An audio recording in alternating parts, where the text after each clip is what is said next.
I think you already have that, though. I'd like to call the St. John Park Board meeting to order. Can we all stand for the Pledge of Allegiance, please?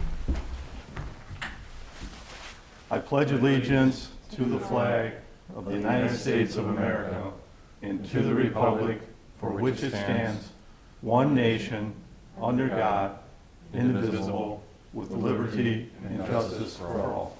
Thank you. I'd like to have the roll call. Mr. Tyler? Yes, Pat Connolly, Here. Mike Moffitt, Here. Mike Bovat, Here. Tyler McLeod is here, Craig Phillips, Here. Wayne Pondinas, Here. Nicole Bennett, Here. and Johnny Boersma is absent. Thank you. Moving on to item 3, approval of minutes for Tuesday, September 15th, 2020. I would like to comment that we would like to have one part of the minutes amended as we approve it, and that is in the roll call. It says absent Johnny Boersma, Vice President, just a slight correction there. And then we can amend that and consider approval of the minutes. I'll make a motion to approve the minutes with that exception or amendment. It's a motion made by Mike Moffitt, I'll second. second Pat Connolly. All in favor? Aye. None opposed.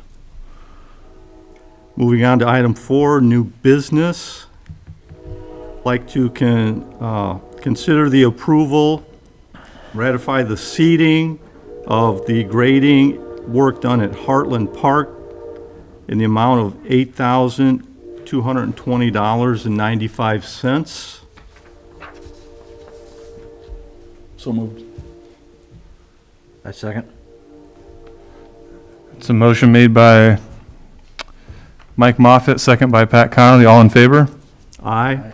Opposed? New business.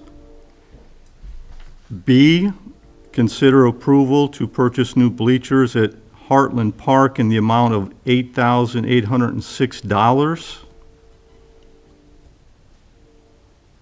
So moved. I'll second.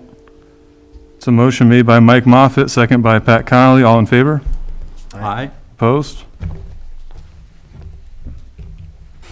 New business, item C, consider approval of local match for St. John Pathway Extension for NARPC NOFA grant application. I believe we need to have some discussion and update on this. Yep, sure. Mr. Phillips, are you going to comment on that? Sure. So at your last meeting, as you recall, I asked the board if they were comfortable with us pursuing the possibility of an application for expansion of the pathway system in St. John. Since that time, we have put together a draft application for submittal tomorrow with the help of one of our engineers that we have retained in town, First Group.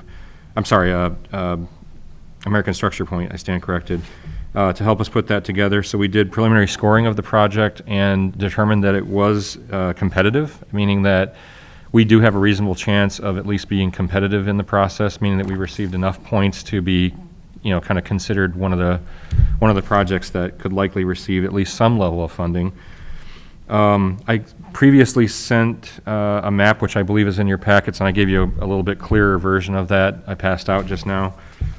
So after reviewing our system, if you look at the map, the existing segments of pathway, some of which are owned directly by the town and others which are owned by HOAs, homeowners associations in town, are reflected on the map in green.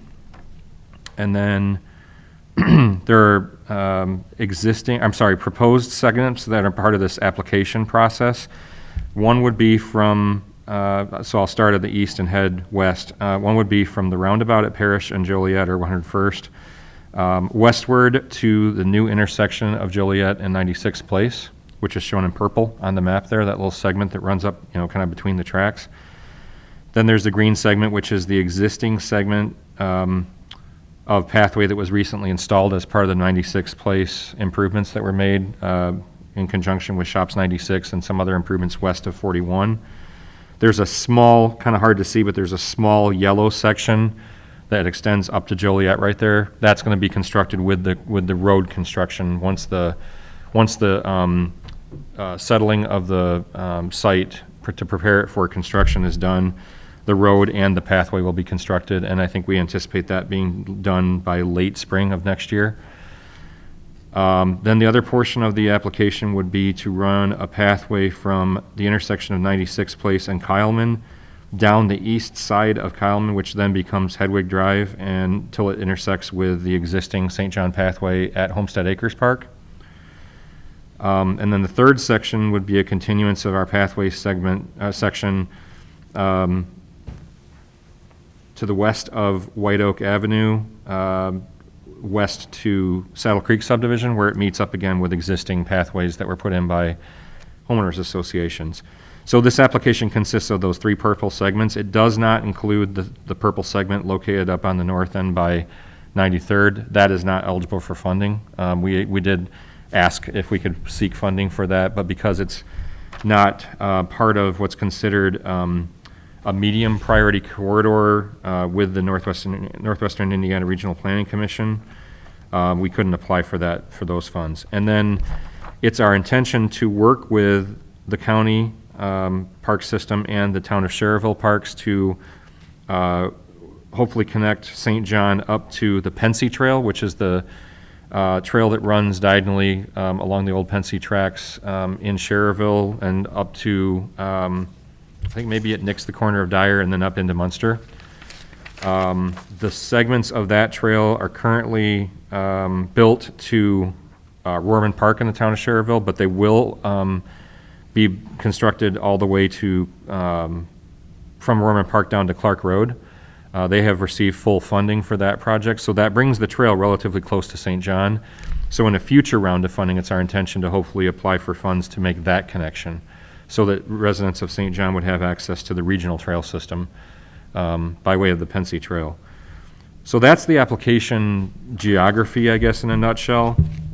The overall cost estimate, and something to take into mind, is that these grants,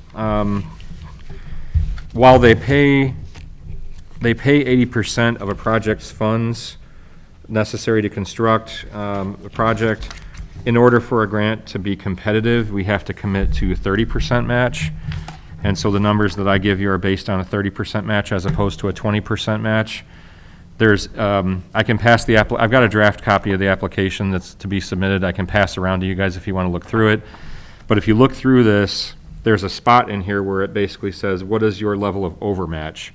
That's everything above, anything above 20% that you're willing to commit to a project of local match funding, the minimum being 20%. We're submitting our application requesting to commit 30% to the application because that gets us the most points in this application. And again, if you look at this, I'm happy to pass this around to you. So essentially, those three segments that I mentioned, the total cost of those, construction cost of those, is estimated to be $2,587,500, of which at 30%, our local match for that would be $608,500. This is an appropriate project to consider using recreation impact fee dollars for. And just to be clear, this application process is for funding that would become available at the earliest in 2025 or 2026. So it's something that we can plan for if we receive the grant from this process. We'll likely find out whether or not we received grant funds by January or February. There's a process that they go through now between now and the submittal, between the submittal and the end of the process that involves a number of meetings with stakeholders, with various committees at the Regional Plan Commission level, and then ultimately they decide on what they're going to award. And again, we probably won't find out until about January or February. We are not required to commit any funds as far as actually spend any funds until we receive an invoice from NDOT. Like I said, most likely in 25 or 26 if we get grant funds for this project. So it's, like I said, something that we can plan for. And what I'm asking the park board to consider is not the approval of the expenditure, but the commitment that in the event that the grant dollars are received, that we would be willing to pay that. We basically are just submitting a letter saying that we're willing to pay the local match in the event of the receipt of those grant dollars. And it's not there's no promise, there's no, what do I want to say, obligation for us to spend a dime. We can always give this money back too if we want to. It's not necessarily advisable because it hurts your chances in the future of being able to get additional grant funds if ultimately you decide to give that money back, but we're not beholden to that in any way unless we do choose to move forward with the project ourselves. And at that point, we're required to pay our portion. And we would receive an invoice from NDOT, like I said, sometime probably in 25 or 26. So I'll pass this around so you can see what the application looks like. It's complicated, which is why we use consultants to help us, because we have to put together quite a bit of background information to put these applications together. We're also submitting 2 road-related applications that we're going to be bringing before the council next week to consider as well. So I'll pass that around, and I'm happy to answer any questions that you guys have about this. Yeah. For me personally, I mean that's quite a bit of information. I'm just, for me, I don't know if I'd be comfortable. I mean, I think we'd have to maybe have an executive session and get, obviously much more detail Okay. and have discussion on it. They give us 1 month. So the application process opened September 20th, I believe it was, and applications are due tomorrow. So this is the only opportunity we have to come before the park board before applications are due. Like I said, you're not committing the actual expenditure of dollars at this time. You're not spending any money at this time. And once we find out whether or not we've received all our part or none of the grant funds, then we would have to decide, what is the full extent of our project. And we're saying that this is our opportunity now, but in the future, would there be another opportunity? There would be another opportunity for additional grant funding in the future, additional rounds of grant funding in the future. It's unfortunate that the Regional Plan Commission gives such a small window of opportunity to submit these grants. Like I said, they literally dropped this on us, and the same thing happened with the paving dollars that we received. The state gives us a very short window of time to get all the application materials, all the commitment letters, all the support necessary. Let me also mention this. I've also, this is a big thing I forgot to mention, I'm sorry. The owners of the land, the parcel of land that lies underneath the NIPSCO power lines leading from White Oak Ave west to Saddle Creek subdivision have committed to donate the land necessary to make that trail connection in the event that we receive the grant dollars. So that's something that's pretty significant. We gain points on our application because we control all the land that's necessary for these trail connections. In addition to that, Midwest Ice and Training Center has committed a nominal amount towards the preliminary engineering for the project as well, which also gains us some additional points on the application for partnerships. So between the partnership with the owner of the property that I mentioned and Midwest Ice and Training Center, it strengthens our application and increases the likelihood of funding the project in the future. So now it's likely as well that we would probably not receive the full funding for the project at one time, but might have to go back for additional rounds of funding through the same process in the future. And this process becomes available every 2 years through the Regional Plan Commission.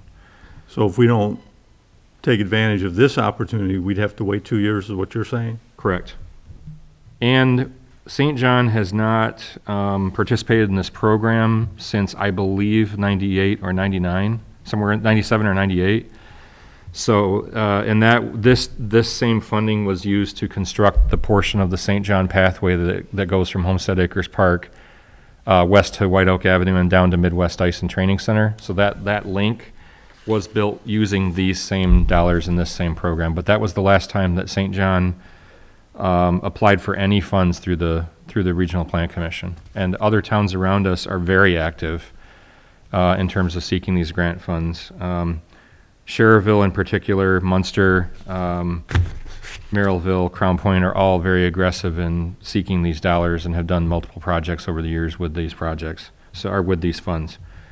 So, again, it's not by you approving this, you're not approving the expenditure of any funds now. You're basically approving the opportunity to get your hat in the, to throw your hat in the ring to be able to get access to these funds.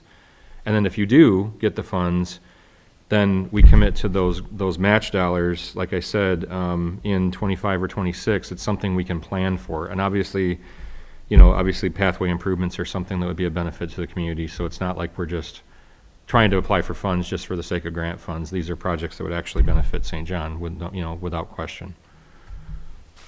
You basically said part of my question, so we paid zero until we get accepted. Once we get Correct. accepted. Correct. You pay zero actually up until just before the project actually begins. Now we're on 25, 26. Yes. What about the engineering and core sampling and all that stuff? That we would have to start pretty soon as well. If we receive part of the funds, then it may be a split between the federal dollars and local dollars to do the engineering. I don't have an exact timeline on that, but we would have to get started on that. For a project that starts in 25 or 26, you have to get a jump on because of the length of the process and the hoops you have to jump through with federal dollars, including certification of the right-of-way that you need and all the engineering steps, surveying, geotechnical work to make sure that the ground you're building this on is suitable for the work to be done and all that kind of thing. That can take 2-3 years to get through that process. So that part we would have to pay before. But I would be coming to you with a specific request for those dollars. That's not something you're committing to now. I would have to come back to you and say, in order to start this process from an engineering standpoint, it depends on what the outcome of the grant is. We may get engineering dollars as part of the grant. We may not. So if we don't, then we'll have to come back and consider whether or not we want to pay for the engineering to prepare for this construction. So we can wait till January. We don't have to do anything, no engineering, nothing like that. And if we don't Not right this minute, no. and The then only thing we once- have to do right now is submit the application. Right, just go get through the process. If we find out in February or January that we received funds, we really need to get a jump on engineering at that point.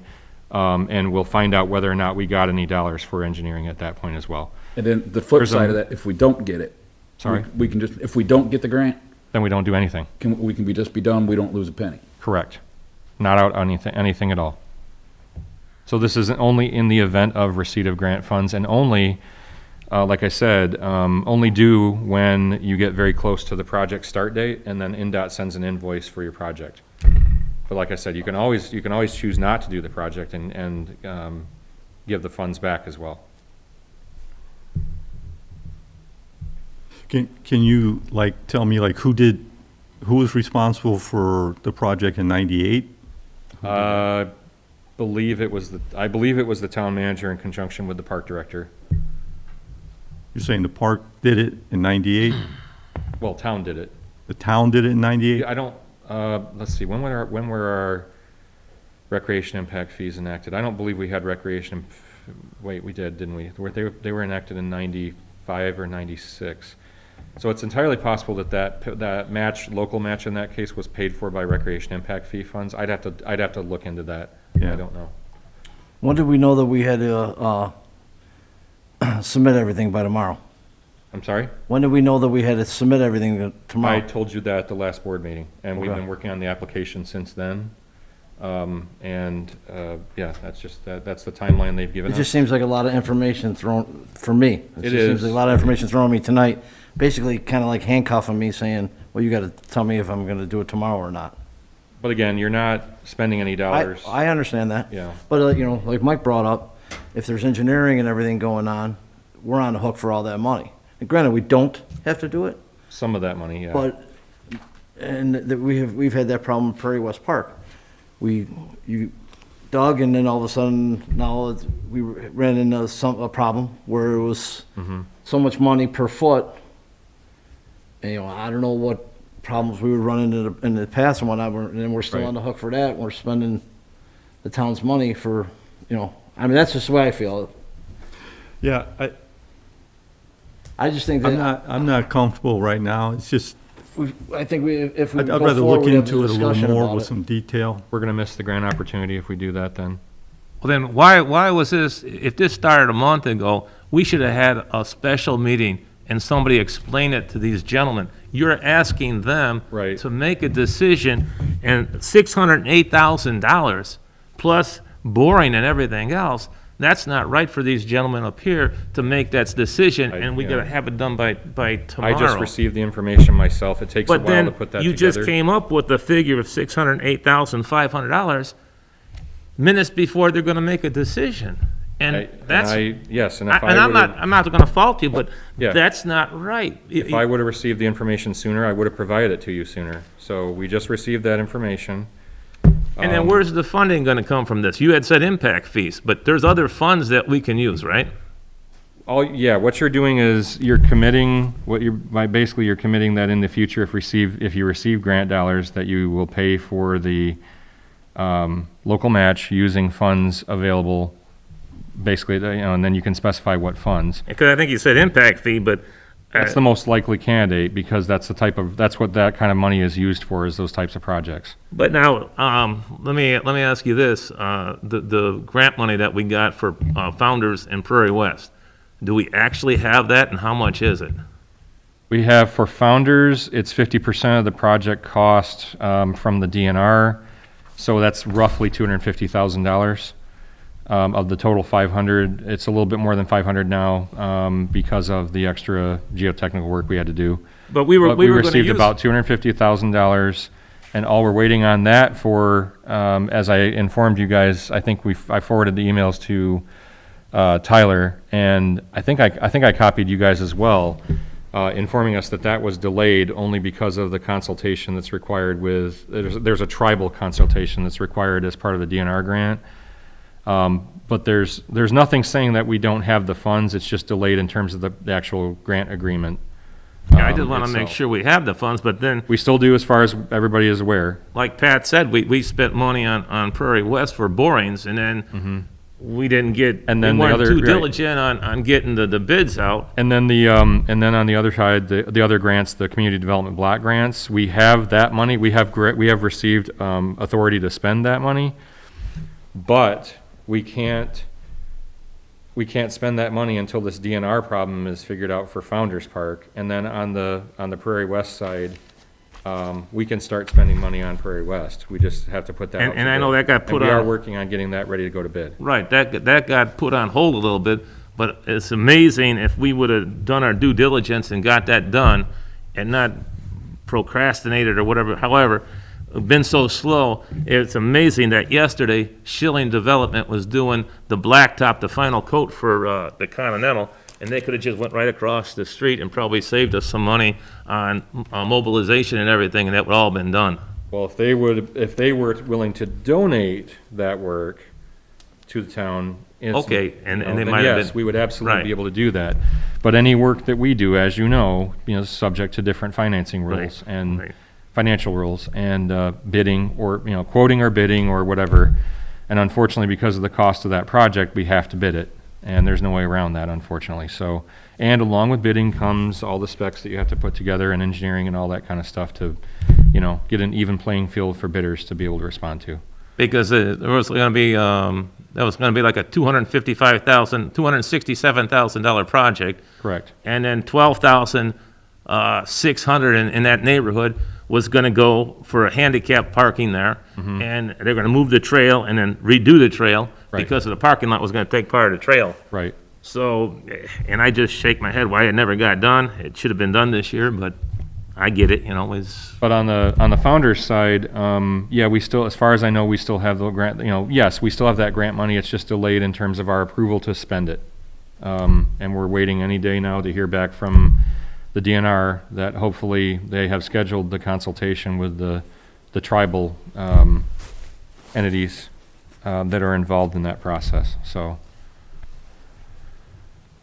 I was just going to ask a question too. Would it be possible for the town council to pay for it, to advance this? I mean, because in good faith, I just. I mean, the town like- can commit, the town could commit dollars, the town's dollars to the local match necessary for the project, yes. But if I understand correctly, the park board is the entity that's responsible for the expenditure of recreation impact fee money. And I believe that's what I believe that's what we paid the local match with last time. And it is an appropriate expansion type project for the community, for us to consider using those funds to do that. So, we did spend, the council did help pay for the engineering of getting the application put together. So we didn't come to the park board to ask for the payment for the engineering to put this, application together. Basically, like I said, we're one of the few communities in the region that's not in the hopper, so to speak, in terms of being able to get federal funds for projects that we would like to do in the community. And the more that you have some skin in the game in terms of submitting applications, the more likely you are to receive funds in the future. It's,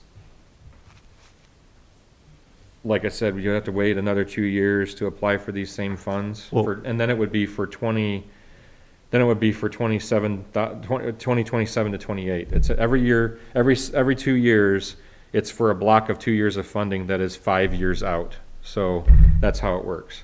So currently, the funding cycle is for 25 to 26, and then it goes from there, so on, every 2 years.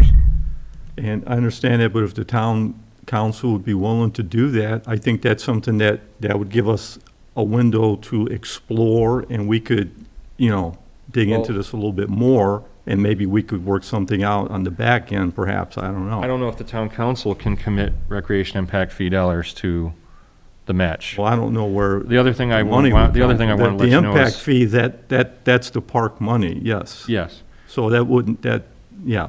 The other thing I want to let you know is I was made aware by our local representatives at A&R Pipeline TC Energy, who had the facility over on White Oak Ave, as we all know, that there are grant dollars available through them, and I do intend to work with Tyler to apply for funds.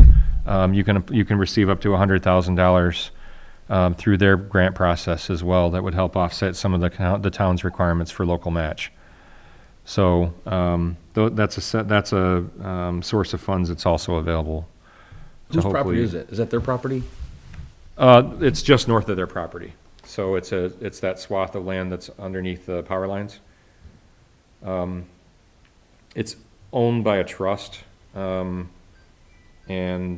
the owners of the trust, like I said, have committed to donate that to the town in the event that the grant dollars are received, which would be able to connect those neighborhoods farther to the west that I mentioned, like Saddle Creek and Greystone and Silverleaf, and parts of newer sections of the preserve that are going to soon be final platted. So, I mean, the way I feel about it is, I think that these bike trails are a wonderful thing, but I believe that there's too many questions that are not answered. In the event that we get this amount of money, in the event this, he was just saying that. are you willing to have an executive session to discuss this more, or? Well, if we when are we gonna have it? We gotta submit it by tomorrow, right? Well, it's got to be submitted by tomorrow. I think we can, there's a staff review, this is stretching things. There is a staff review period at the Regional Plan Commission between now and I believe the middle of November, that it's possible to submit applications and then submit additional documentation that goes along with that a little bit later. But But In order to do that, you would have to submit a letter now that would commit the local match.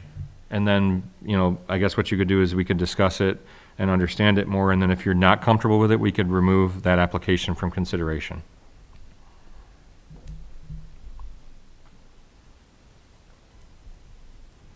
Before it goes to what they call the topical committees, which are the ones that review the applications before it goes to their full board ultimately.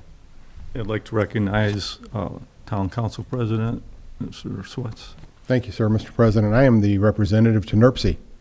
I came here tonight to answer any questions that would come up. And you had a valid question is this something that the town is willing to commit to as far as the town council? Well, the town council is going to go through this exact same exercise next week. Because we are putting in applications to do 93rd from one end of town to the other. We're putting in an application to do Klein Avenue from Cherryville all the way to Cedar Lake town limits with partners with Lake County, with partners with Cherryville. And we had to go through the same thing. It's like, here's your application time. You've got to get it in, and this is your chance to get it in for the next 5 years. If not, you can wait for 2 more years. And then in 2 years, the 27, 28 money is going to be maybe available. Don't know when the projects are going to be extended. So I wanted to answer any questions for you. But I think, and I haven't seen the exact numbers yet, I think we're looking at a $15 million project. I think the Klein Avenue project is estimated between 8 and 10 million. Yeah.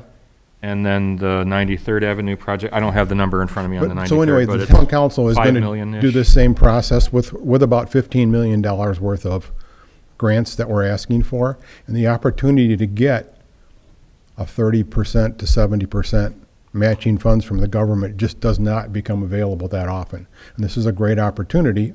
Unfortunately, there's 30 days to get it done, and that's kind of where we're at right now. So if you've got any questions on the process, I'll be more than happy to answer them for you.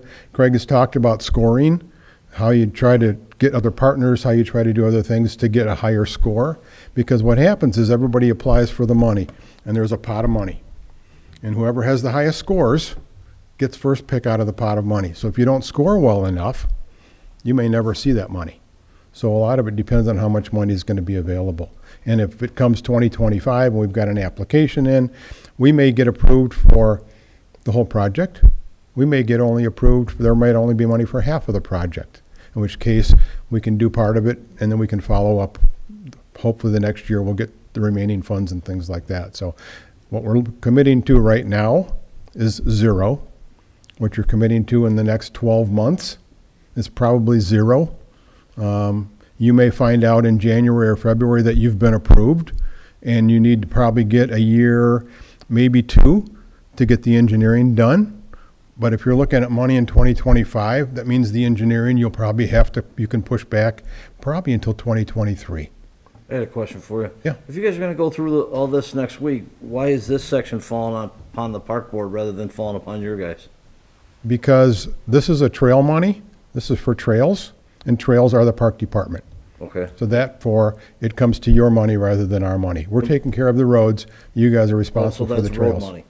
Okay. Does that make sense? Yes. Okay. Yes. I just thought you were talking about trail money as well. They're different pots of money. Yeah, I just thought it yeah. was all the same, the trails. There's money for trails and there's various pots of money for different types of road projects. Right. And we're applying for It's- 3 different pots of money. Right, so I just to- wanted to make you guys roads. comfortable that saying, we have to go through the same exercise next week for about $15 million.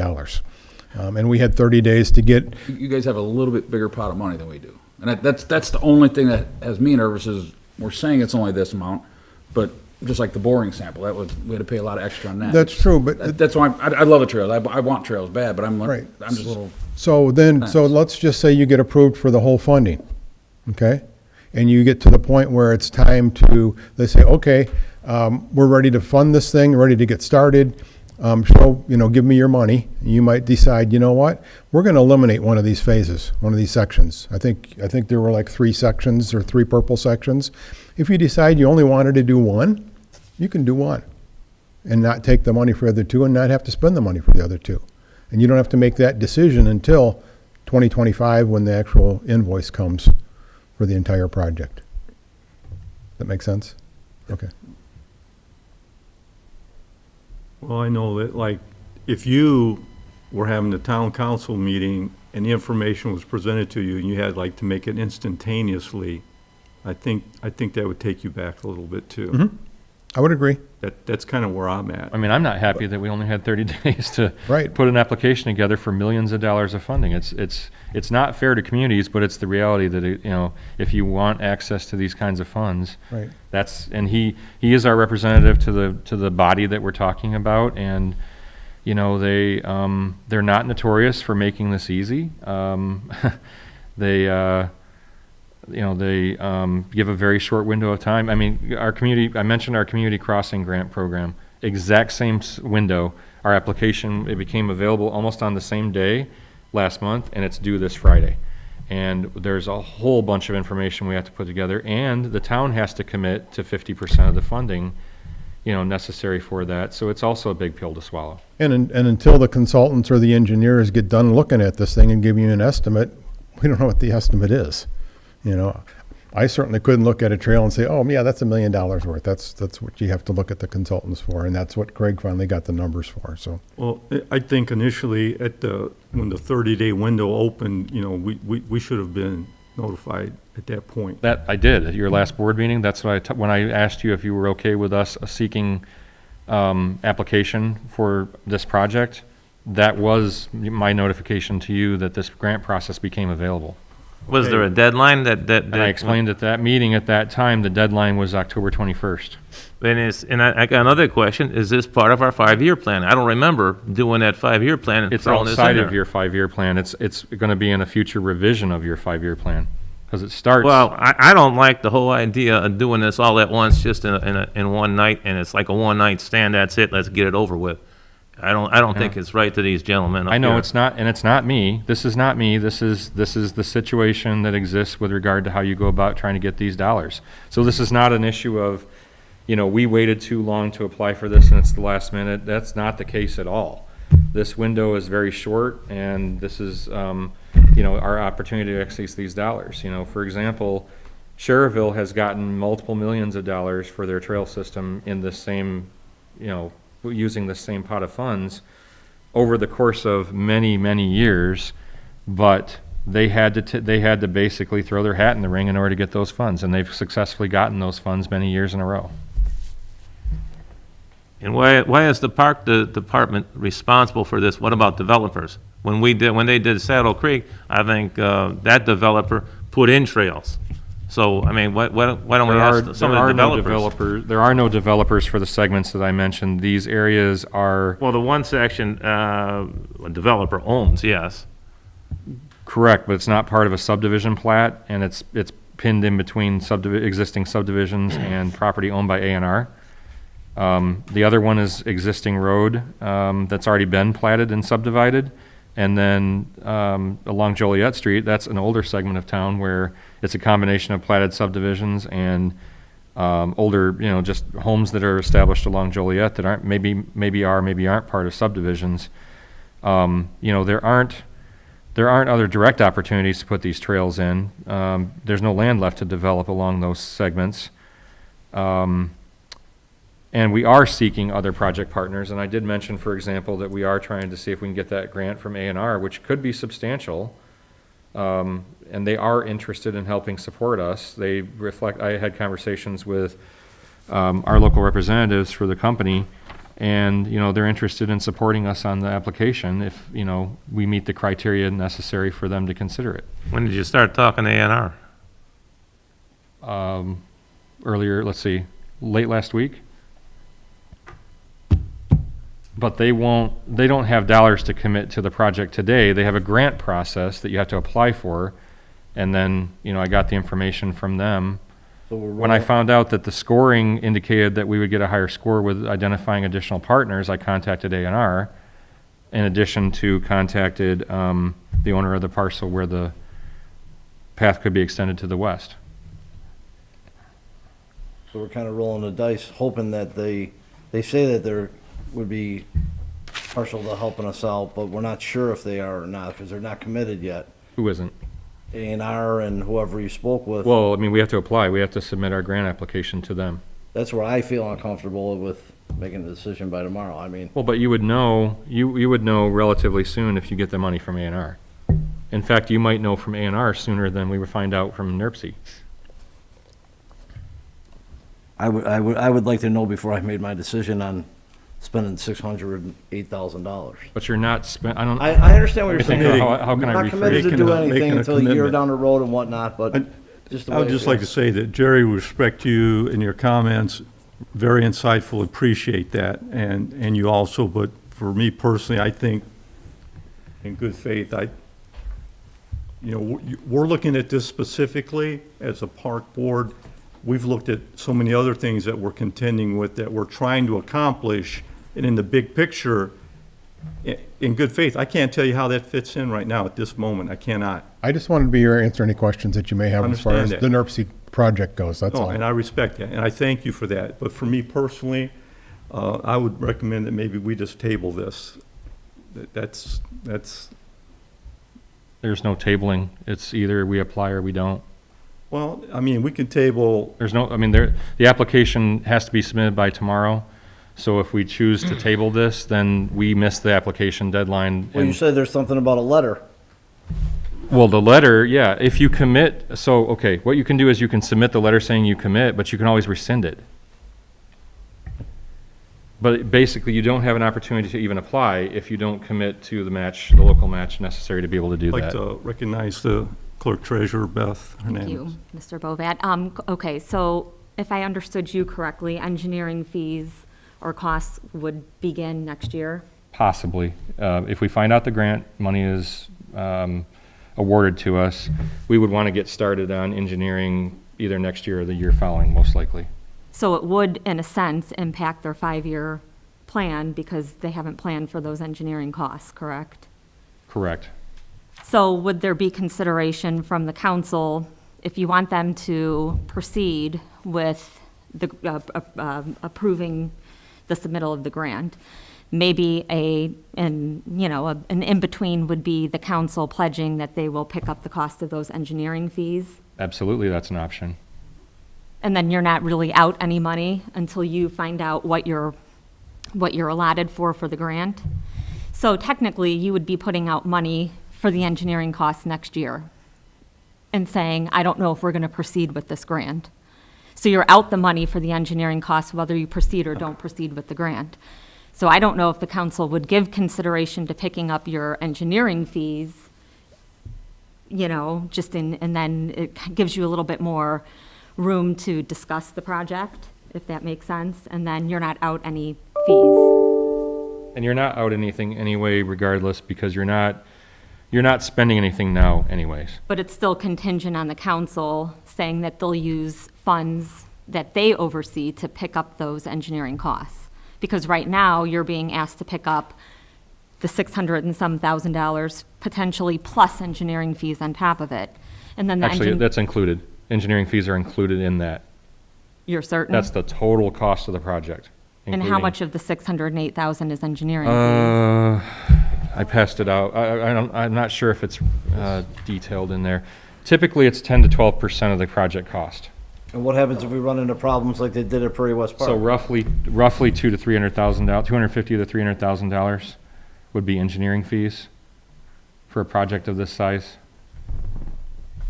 So included then, in that dollar. so amount. of the 608.5, 200,000 roughly would be engineering fees, is what you're saying? Of the 2,875,000, But we have to pick up, the park board, you're asking to pick up roughly 200,000 in engineering fees? no. Or are you saying 10% of our match? 30% of our match. So you're saying then 30% of our match in engineering fees is what you're considering? Yes. So it's a So much either way, smaller they're number. going to be out that money at the beginning of 2021, whether they proceed with the grant or not with the grant. So maybe they would feel a little more comfortable if the town council would consider picking up those engineering costs, which means they're not out that money. Yeah, and it's more likely going to be 2022. But when I say we get going in '21, we have to hire consultants, we have to get the process going. The engineering wouldn't be until later in 21, early 'Cause I think what- 22, probably. Pat is saying is this number sounds great, and then the engineering work comes and you run into problem after problem, and how do you know what No, it's really going included to in cost? that number, yeah. So it's, of the 2.875 million, 285,000 to 300 and some thousand dollars, depending on if it's 10 to 12%, is engineering. And so. Is that included in the $608,000 match or on top of the $608,000 A match? portion of that $608,000 would be engineering. A proportional amount. If you look at it from the whole project standpoint, we're paying 30% of the overall cost, including engineering. Because, I guess, yeah, because from their standpoint, it will impede on their 5-year plan, It would, slightly, yes. so, It's not a just a thought. massive number, but yes, it's a consideration. I mean, if they're looking at 200,000 for their park impact fund, that is, It's substantial. it's substantial for them. I can get a better estimate of engineering for the council next week when they take this up. But, Just trying to no, I appreciate, both sides I and- appreciate what you're saying, and yes, Oh, it's, that is a very, very good option that, that's something I would, consider, think about, but in good faith, I'm just telling you, we had a 30-day window. yeah. You initiated something, you come into a board meeting, and in good faith, I can't, like the $2,600,000, I don't have, no discussion, no criteria. I hear some input, but we have, I can't. Okay, you're missing a big opportunity to get cheap money.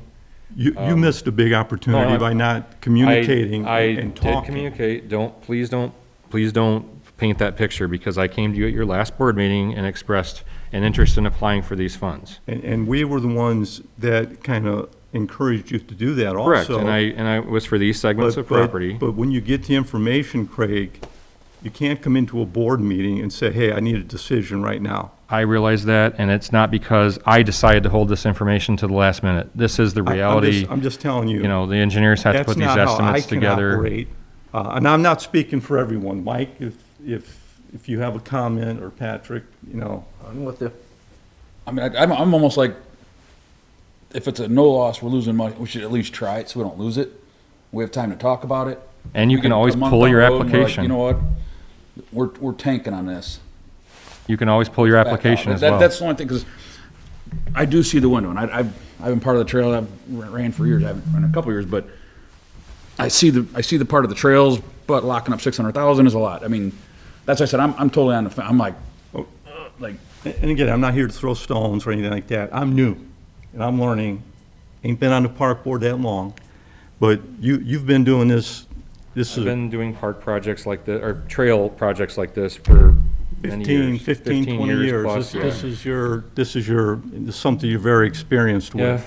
and it's always the So- same. It's always the same So window. every 2 years, and I mean, We didn't know, well, because of COVID this year, we did not know until the last minute when they were going to release this opportunity. And it was literally sprung on. I mean, I think Jerry can back me up on this. NERC was all but shut down for months. And all of a sudden, NERC was reminded by the Federal Highway Administration, which is the ones that basically provide all this funding, that's where all this money comes from, that, look, if you don't put a call for projects out, you're going to lose the opportunity for any of your communities to get these funds. And so it was sprung on us pretty late in the game. And, I don't like the fact that we only got 30, in fact, all of us complained that we only got 30 days to submit these applications. It's very similar to the community crossings grant process. We don't know whether or not, we don't know when the state's going to, open up the grant process for those funds. It was even worse. Actually, the community crossing grant process was even worse. Literally sprang on us at the last minute, and they announced it by just putting something in a newsletter to say funds are now available, and then all these communities have to spring into action to put these applications together. Now it's a little different because that is part of our 5-year plan, and we have been planning on an annual basis for, how we're going to pay for that match. This is a little different. But it's basically, you're just committing to the opportunity to possibly receive these funds. And then if you do receive these funds, You can also decide at that point whether whether or not you want to pay for moving forward with engineering of all of it, of a portion of it. But we'll never know if we don't apply. And we're not out any money at all currently. Beth, you had something else to add? I want to make sure they're clear. They're not out of any money currently, but the engineering costs If- start in 2021 If we get grant money, then we can decide whether or not we want the grant money. No, they don't. Engineering costs begin when you want to start engineering your project. Correct. If you're not going to get money until 2025, Correct. you don't need to start your engineering until 2023. If there's no right-of-way involved. 2024. If there's no additional right-of-way acquisition involved, that's correct. Right. So it's Which not- I believe, in this case, we've been told by the consultants, there is no right-of-way involved, but you still have to certify there's no right-of-way involved, so, And you have to start getting the properties transferred over and things like that. But as Right, far and as if- actual expenditures for engineering, correct. you don't need to start spending that money until you're ready to engineer the project. Exactly, exactly. It's gonna be 5 years out, it's gonna be 3 years out before you start the engineering. And you could change your whole scope of processes by then. You Right. could say, you know what? We might not even We be wanna here. do something different, or we don't wanna do half of this, or we've already got it done. I mean, we could do some of this stuff internally before Yes, 2025, and so when they say you've got the money available, say, we've already done, it's done. Pull that project off the board. So you've got a lot of flexibility. All you're doing right now is approving the process to apply for the money. That's really it. You're not obligated to spend. and one of the requirements for applying for this money is the commitment of local match, but you don't have to actually spend the local match until you either start to engineer the project or you start to construct the project. President Bogat, if I may, couple questions. I'm concerned about the acquisition of these properties. You Mhm. talked about that they've committed, There's only one, but yeah. okay, so all of these are owned by the same trust? No, the two segments, the two purple segments on the east, so the one that goes from Parish to the tracks, and the one that goes from that kind of, north-south line right there. Sure. We already own that right away. Got it. So The it's only segment we would need was that purple segment on the west end, Okay, so these are already owned in that. and that's respect one parcel. By this trust that you've referenced? Correct, and they have indicated in writing that they are willing to give us that That was property. my question. Is there a I have that in commitment writing. on that that Yes. is in writing? I just got that in writing. I just got that in writing from them today, along with their commitment letters with regard to our other road projects. Otherwise, these other parcels are already owned by the town? Correct. Councilman Swets, the money that would be potentially out, can you hear me okay? Can you hear me okay? The money. I'm sorry? It is. Are you picking me up? There was conversation about, if the money was rejected, if you will, by the town, that then that affects scoring for future. It could, yeah. And you said that there's this, if I understand it correctly, large pot of money, everybody wants into it, those scores, whoever ranks the highest. Right. In your experience then, either directly with NERC or what you're hearing otherwise, if for whatever reason in 2025 the town says, no, we can't do this, to what level is that potentially crippling the next round? Because I'm looking at this, if they have so many questions now, is it the Can I give some possibility- background to that? Do you mind? Based on my experience, so an example I If I can, can finish though, just Okay, quickly. sorry, Because what I'm sorry. looking at is if you're looking at this now versus 2 years from now, if there's this many questions, this much about funding, this much about, whatever the concerns come into, if that, all these things can't be figured out, but we know in 2 years there's another application. yeah. For their consideration my concern is if all of a sudden in, 25, the ability was not there to move on this. Obviously, they've applied again perhaps 2 years from now. Where does that affect with the scoring on crippling you in the future to get money because you're jumping too early now? Well, I don't think we're jumping too early now. The whole object of the NERC funding projects are to get your application in the hopper. Okay? Once it's in the hopper, then you're, You become a legacy project. exactly. Is what it's called. That's the term they use. So it used to be that communities that were in the hopper, so to speak, got first dibs at all the money.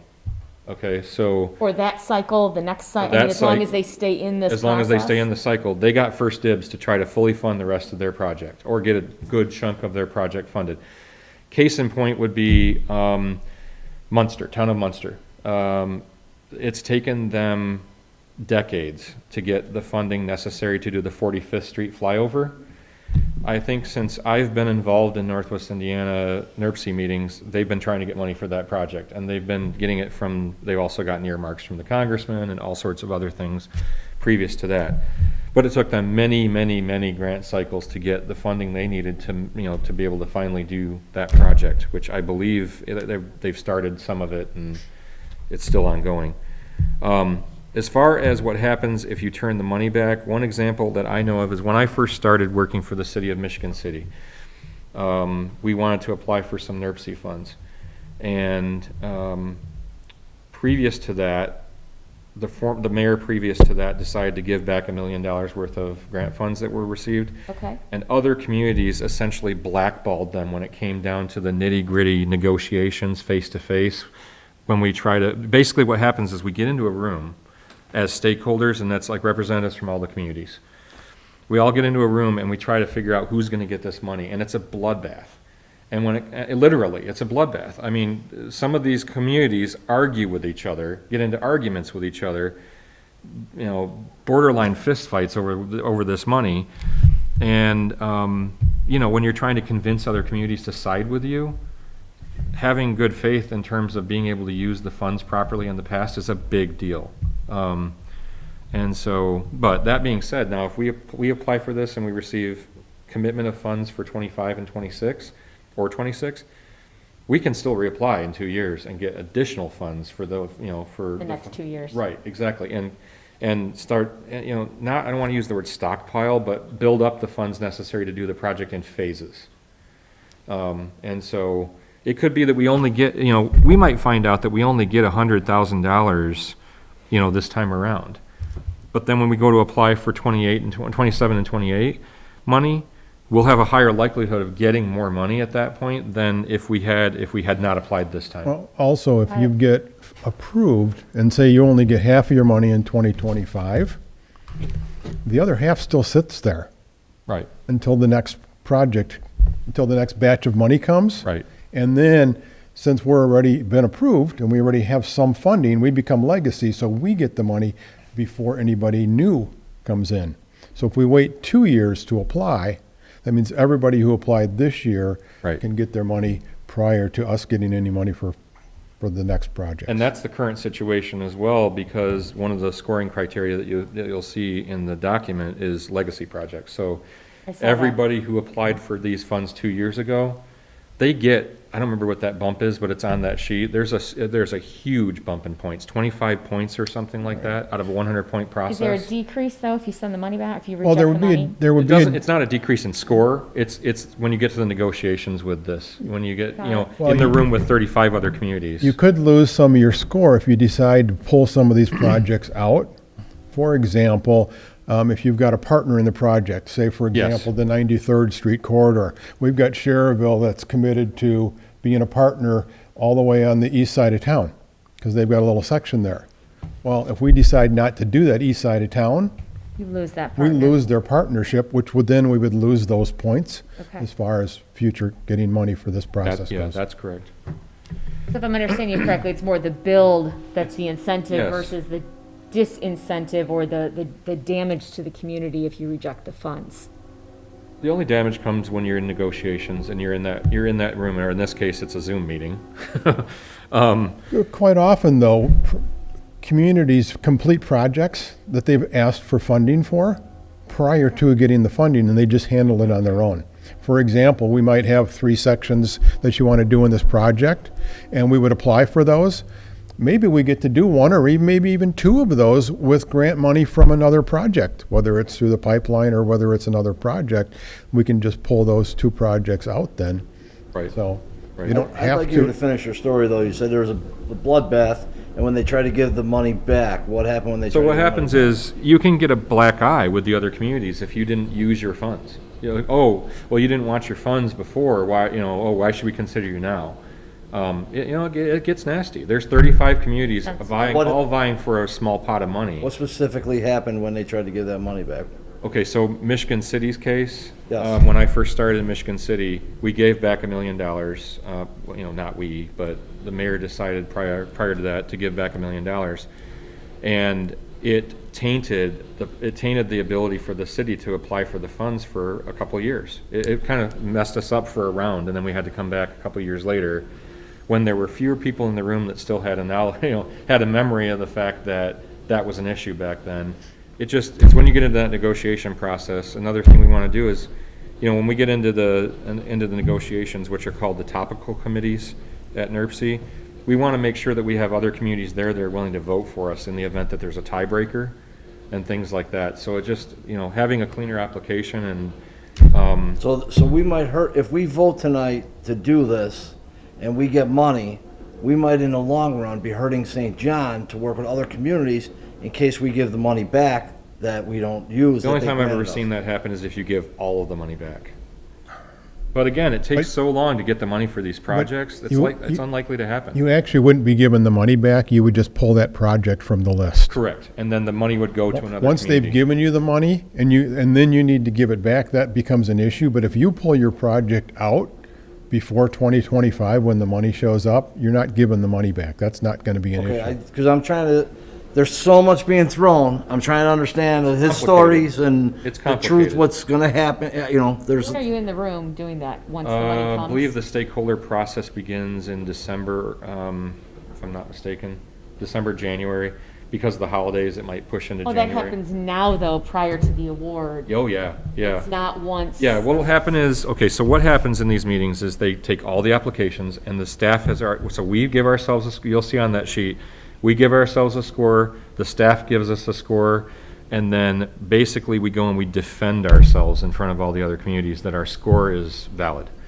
And when it comes down to it, and there's a little bit of money left, they've funded a number of projects and there's some money left, and you want to get your project into the hopper and you're willing to take, just a little bit of money to create a legacy project for your community, that could become a consideration, so that's how it works. But basically they go one by one. The top scoring project, there's probably a maximum that they'll give to a project in 1 year. They'll give the top scoring project the money for that project. Then they'll go to the next project and they'll give the next highest scoring project, the money for that project, and so on down the line. And then if there's little bits of money left to plug in, they'll plug other communities into that and give them perhaps a little bit of money towards their engineering, for example.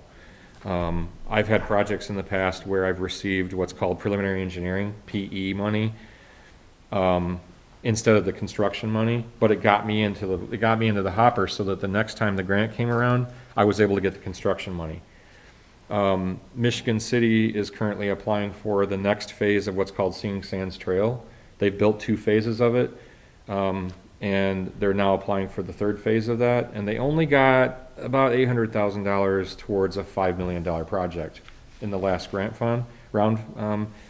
But they're applying for that money again, and because they're applying for that, and because they're already in the hopper, they get those 25 points that increase the likelihood of them being able to get a bigger chunk of money in the next round.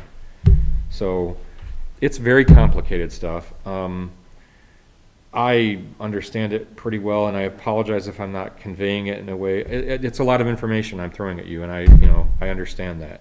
But basically, we're applying for the ability to get this money, and once we find out in January or February, whenever the process is over, that we've received, let's just say, for example, we're lucky enough to receive $1 million. I don't think that's going to happen in this round, but if we do, then we might have to decide what is that first phase of project going to look like, and what is it going to cost to engineer that and all that. So before we spend a dime, either the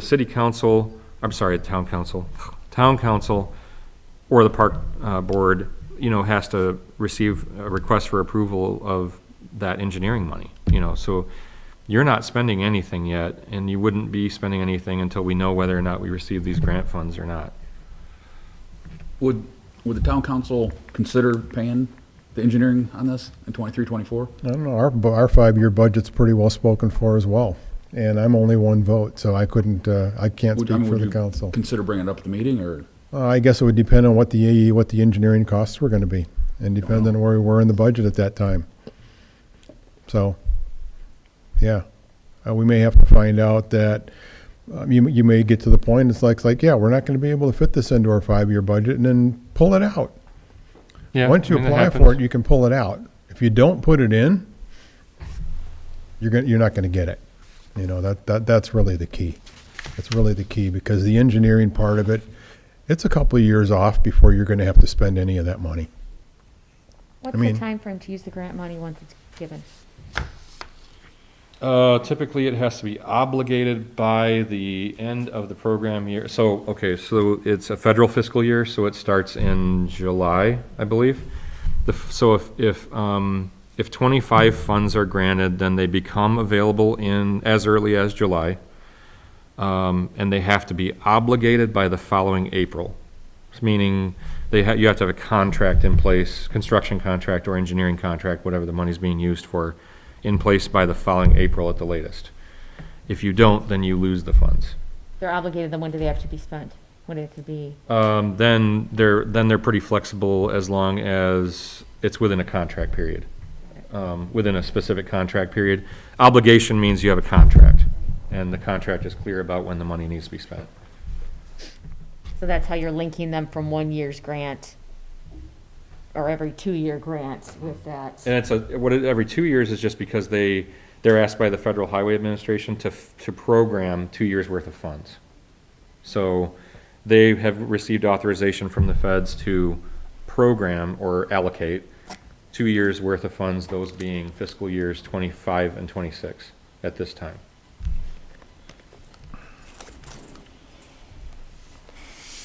So I would like to just say as an option, if the town would consider taking on that burden and that responsibility, and then on the back end, if the park board has the option to talk about it, review it, look into it, then possibly, maybe we could work out an arrangement where we could assume that, but that's where I'm at. So if the town moves forward and assumes the responsibility and they put their name on the application, and if it looks like we can study it and it's feasible, we'll consider it.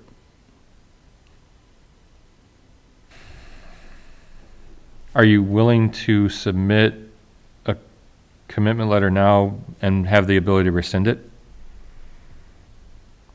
No, just what I said, that if the town would assume the responsibility. Yeah, so I'm trying, the challenge is, what do I do with regard to the application itself then? Not sure. Because we can't submit an application without that commitment. Well, the town would have to make it.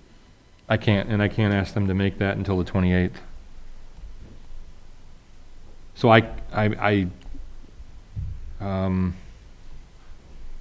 Is there a change or a modification that can be done with who the applicant is? Or is it specific to that with NERC that if it is the town, then it's, as the park board, then it remains the park board, or is that something? it's the town that's applying. So we are what's called the LPA, or the local planning agency.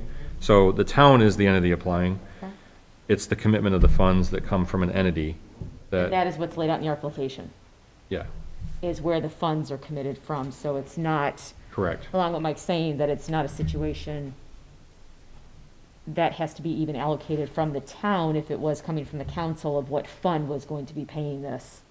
As long as it's committed to what fund is anticipated. Now, you can always change that fund down the line as long as the money is available to pay the bill when it comes due. Got it. It's just, you're showing that there's good faith, that the town has considered this, and, that they feel that the project's a priority and it's worth applying for.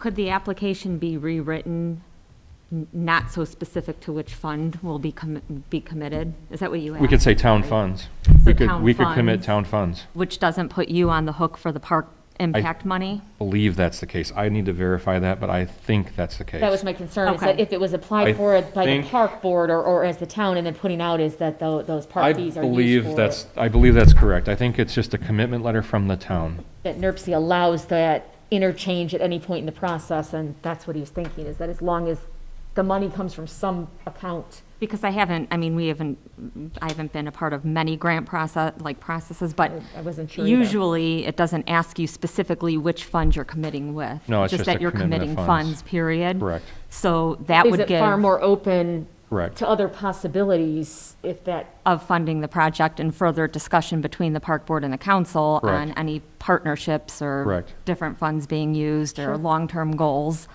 or multiple right. funds? And in I that guess sense? I am already bringing this request to the council next week. So if, I think the issue is that if you can confirm, obviously you're not gonna know that right now, but the idea that it can be changed mid, even if it was applied under putting forth that it was the park fund, but if that was the case, I mean, that also makes other sources a possibility versus. her point is well restricted. taken. The letter that comes from us that has to accompany the application is a commitment of town funds. Right. So then if they felt comfortable proceeding that way, would their motion have to be pretty clear that it's going to be a commitment of 30% of town funds and not a park impact? I mean, would they have the ability to make a motion like that? They can motion only for the fund that They're overseeing. that they are correct, that they have the ability to oversee. They could recommend to support the application in general. Absolutely, absolutely, could be done as a general. Be a that's general correct. support of the application. And I think as long as having something that open-ended, obviously, and again, because it's not a commitment. Right. That's my only hesitation, is that it's not committing the council to something. Correct. By having it be open-ended, that obviously would be coming from the park board. But the fact that it's not a commitment in that respect, I think would still, Yeah. I'm comfortable with that, if you're comfortable with that from a financial standpoint. I am. If And I that- think it if would that- make- If that impacts anybody's thoughts, I mean, it's just different options. That may make the board feel more comfortable because you're not committing your funds at this point then. You're recommending that the application be submitted and you support the application, but you haven't made a full commitment of how it's going to be funded at this point. There could be more discussion about that in the future. Well, when you submit the application, do you have to designate where the funds are coming from or no? Not necessarily, no. You just have to commit town funds to the application. It's just that pathways are a park-type project, so I felt it appropriate to bring it to the park board. It doesn't absolutely have to go that, and I think it's the desire of the council to make sure that decisions with regard to the projects, that are made by the right entity, the entities that should be affiliated with those projects. And so I think a general endorsement of this from the park board, to encourage the council to consider supporting the grant match necessary for this would be appropriate. It would be I think it would show the council that the park board is at least committed to exploring the possibility of getting these grant funds. So we wouldn't be obligated if we decided that, hey, this is not the direction we'd like to go. No. You're not obligated regardless in that sense. No. As long as it's not, and I feel better hearing from both, with your experience then as well, as what President Swets is saying in regard that it's not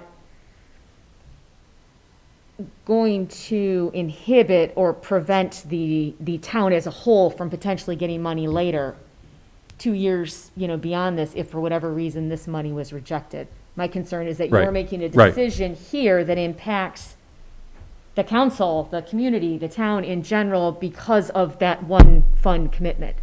Right. But when that opens that up more as other Yeah, that's fine. potential, it definitely, it allows the council to have, other input on that at a later point. And if they decide not to, then it would circle back here anyway to make that determination of whether or not Wasn't you there- want to Can I ask Beth a Spend that money. question? Can I Yes. ask Beth a question? Isn't there something in the 5-year plan about expansion of pathways?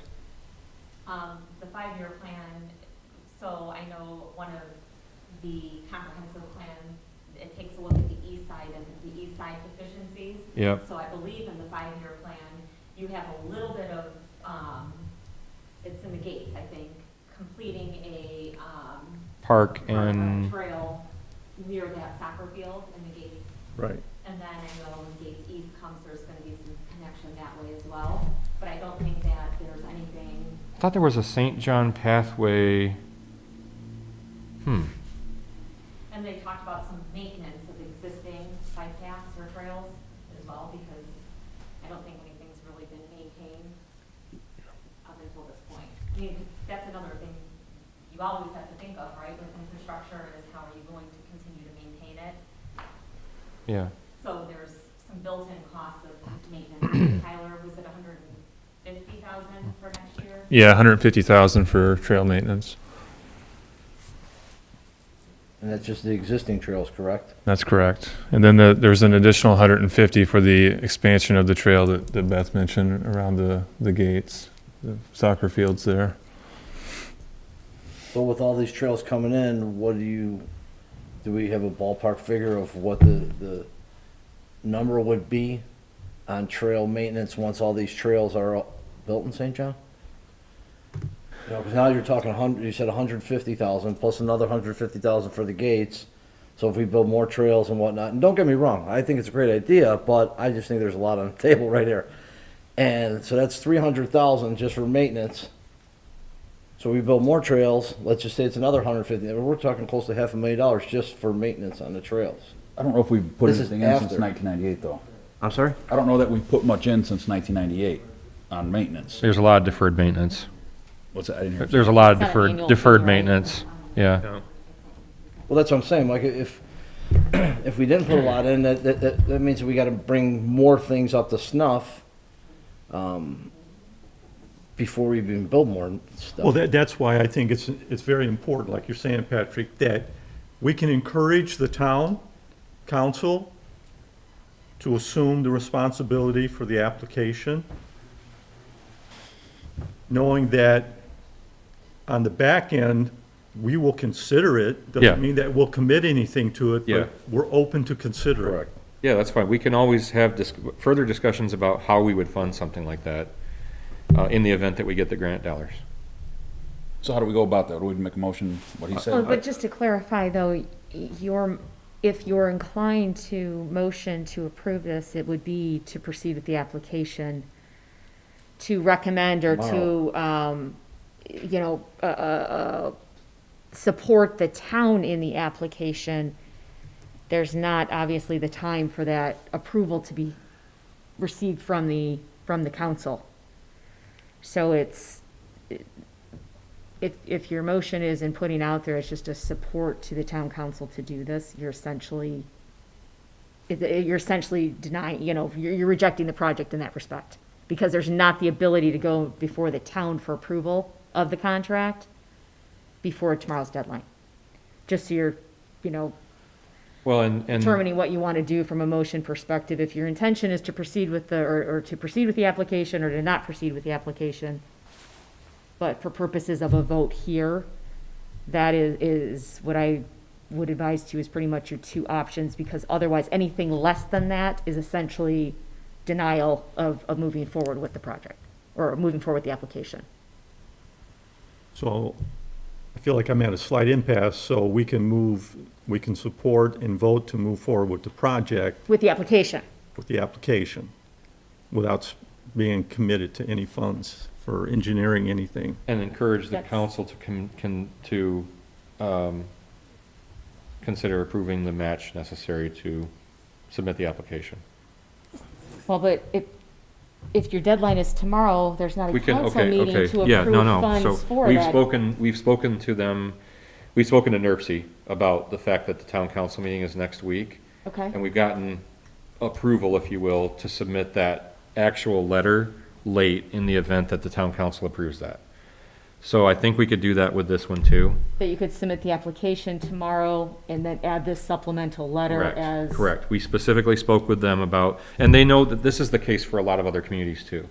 They gave us a month window, and this, Don't line and up. this requires meetings, approvals, but it's only because they know the council meeting is scheduled specifically for that date that they're comfortable with us doing that, and they've told a few other communities the same thing, that, yes, we know your town council meeting isn't until this date, Got it. and that falls before, it gives the staff at NERC enough time to score the application, to verify that you've submitted the letter that has to go along to get those points, well, actually, to even apply in this case. Sure. Is what I should say. So based upon that, what exactly do you need from a motion then that supports what NERC told you, if that is what they're inclined to do? I think what we needed from the park board is a motion to encourage the council to support the application and the local match necessary to submit this application. I think So that it's would be gonna require an sufficient. approval 'Cause what from the that will tell council the as well. council, that will tell the council that this is a project worth applying for. Then that gives them, some additional backing that they should consider this. But does that application and the match fall back onto the park board? No. Not It's necessarily. a town application Not regardless. necessarily. Okay. It's still a town application, no matter what. It would be determined at a later Just date that if the funds were accepted by the town, which fund or combination of Correct. funds would be used Correct. to pay the project. Madam Treasurer. Thank you. So, yes, the board can't just make a motion to submit the application without specific funding. I mean, it has to then go to the town council again. I don't know, I guess I'm confused I think where it's just- adding it to going to the town council. Absolutely, no, and that's where my initial comment was, is this, because of timing, this shouldn't be contingent upon something else. Either you're on board with submitting the application or you're not. Right. Obviously, with this additional communication with NERC, that obviously is another, I guess, option in that regard in light of what NERC has represented. I think it muddies up the process here in moving forward to submit it tomorrow with We can a still letter submit the later. application, we're just missing the letter of commitment, Correct, but I which we think can to be submit able at a later date. to have the authority to submit it, to have the authority to submit the applications, where I'm falling back to, I think, in my opinion, they need to either approve to submit the application or reject the submission of the application, otherwise you can't proceed tomorrow. Because I thought commitment of town funds was general enough that they're not pledging any park funds It is. at It this is. time. It is. If that makes sense. So I mean, to me, and I'm not the attorney, so I'm sorry if I'm overstepping. No, you're good, you're fine. But the easiest motion would be, if you're inclined to do so, to motion to submit the application with commitment of general town funds. Yes. And then you're not locking yourself Yes. into funds that the project has to be paid for from the Park Impact Fund at all. It could come from Riverboat, Cable TV, CCD, impact funds, or a combination thereof. Correct.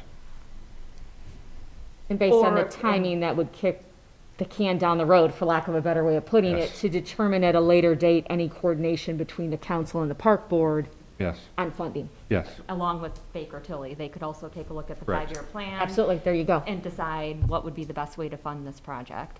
If it's something that you guys are inclined to do. I'm certainly not persuading you to do one thing or another. That's just to me. But it does land in your lap because the trails, pathways, all of these things are under the jurisdiction of the park board. That's why it winds up ultimately in front of you. It would be versus the inappropriate for me council. to have just gone to the council and asked for them to support a trails application without having come to Absolutely. the park board and asked for that blessing, if you will. I do want to just remind you, so there's only 3 park board members, just to make sure, since if you want to explain, maybe you're Oh, better. yeah. But it will require, in order for the application to move forward, it will require a unanimous vote.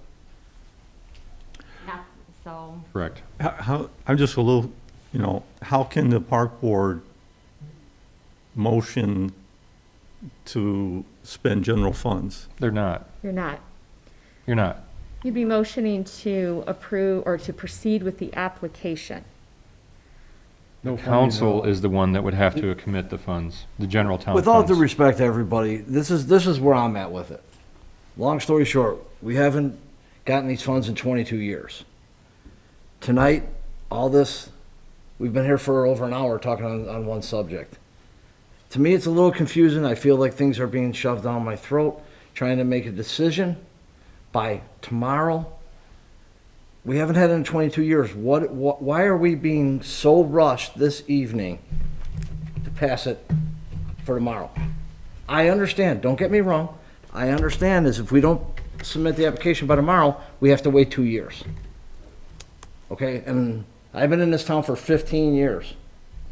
So, I understand things have been moving, and they've been moving pretty fast the last couple of years. But I just don't understand why everything's moving so fast tonight when nobody's done anything for 22 years.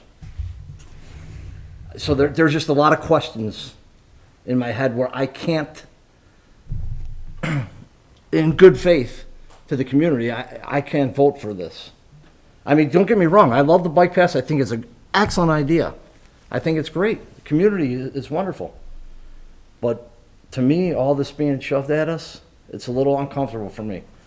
I mean, if I'm gonna sign, if I'm buying a house today, I'm getting up and walking out right now and say, you're keeping a house, because it feels like things are being shoved down my throat. That's how I feel. I would rather, like you were saying, I would rather put it on the town council and say, here. And I understand it's parks and it's trails and whatnot, but I'd rather say, you know what, you guys decide that. If that's the way you want to spend the money, I just feel that, to me, I just don't feel comfortable. Well, the ultimate goal is to advance and move things forward. I'm with you 100% on that. But we've kind of had an impasse here.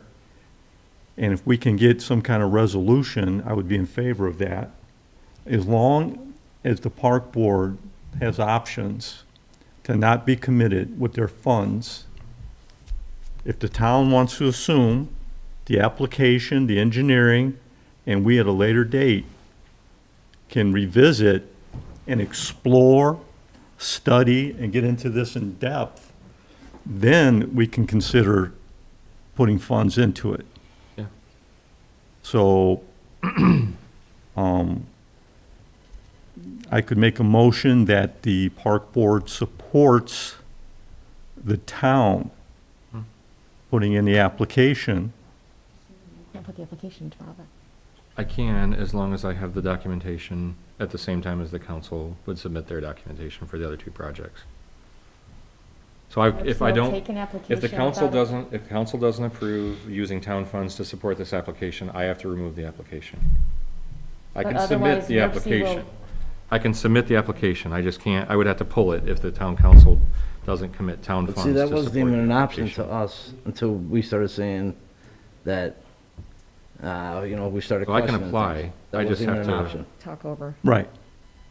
You know what I mean? I know what you're saying, like, why are we waiting so long? I think part of this because nothing's been getting done. We're way behind.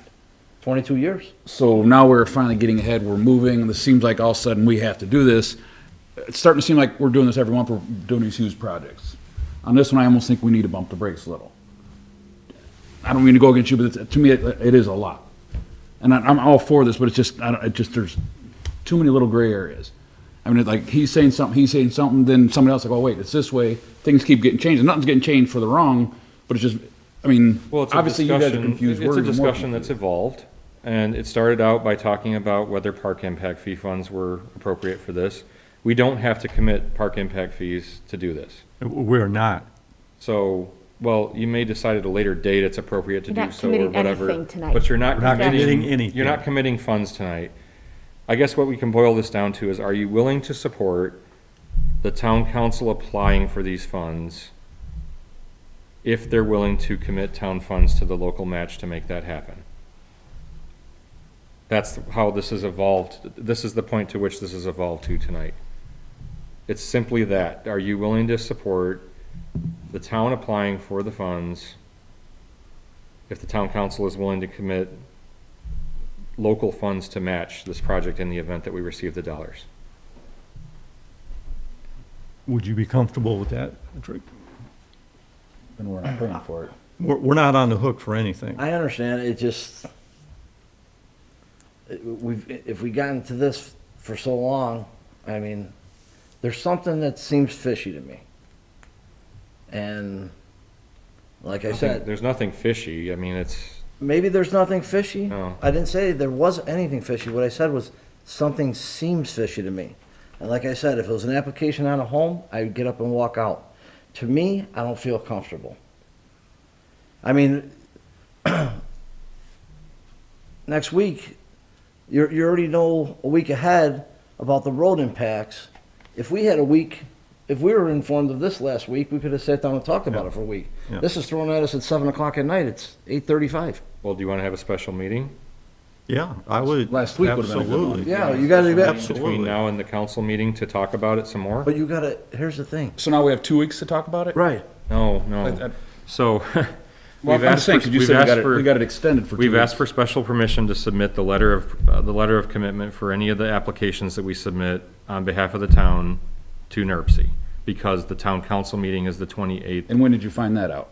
just a few days ago. And we just now found that out an hour and a half after we've been talking. Right. That's what I'm saying, there's so many weird You things didn't bring going that on up to us from the beginning. You're saying we have to have the application in tomorrow.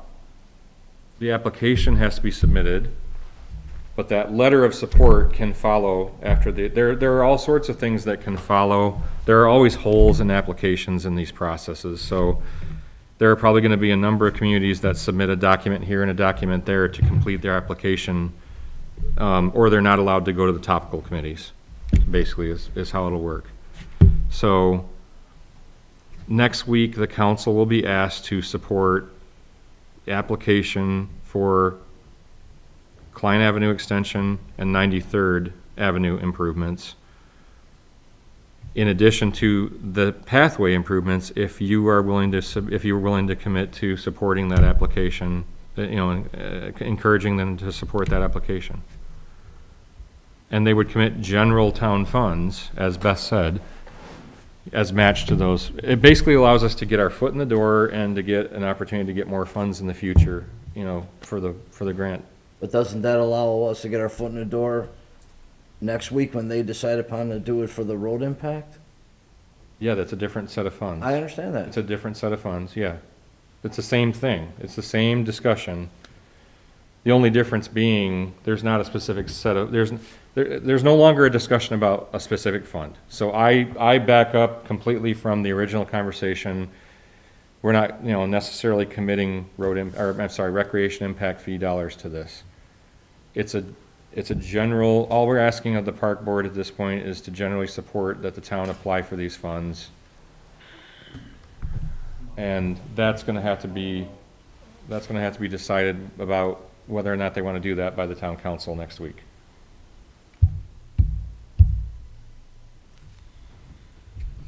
I'm not comfortable making a motion. Nor am I. Well, I motion that we table this. Can't motion, I apologize. I'm sorry. I consider tabling the local match for St. John Pathway Extension for NIRPC NOFA grant application. Consider tabling that. So move. I'll consider it, whatever. second that. It's a motion by Mike Moffett, second by Pat Connolly. All in favor? Hold on, discussion, please. Oh, discussion, sorry. Just so you understand the consequences of what you're doing. I just want to make sure, because of all the things that have been said, that you're all on board with understanding We're that by not going tabling through with it, right? I understand. I just want to make sure, for the record, that you're clear in what your action is, that by tabling this, you, as the park board, with authority over parks, trails, all of that, are the body that would have to authorize proceeding forward in any fashion. So by tabling it, unless there are other extensions or something that happened with this, is essentially equating to denial. Just for the record, so that you're all in the mindset of that. Yes, with the knowledge that the town council can move forward and they can approach us at a later The date. town council cannot There's no move such forward. option. That's why I'm clarifying. There's no such option. Please let me, if I Yeah. can. The town council cannot proceed on a park property project without the park board. It is your jurisdiction. But So could a your- developer put it in? Pardon me? Could a developer put that in and not us? I potentially could come to the park board and propose to you to do that, but not, if I'm understanding correctly, not with NERC funds. Those have to be applied for from the town.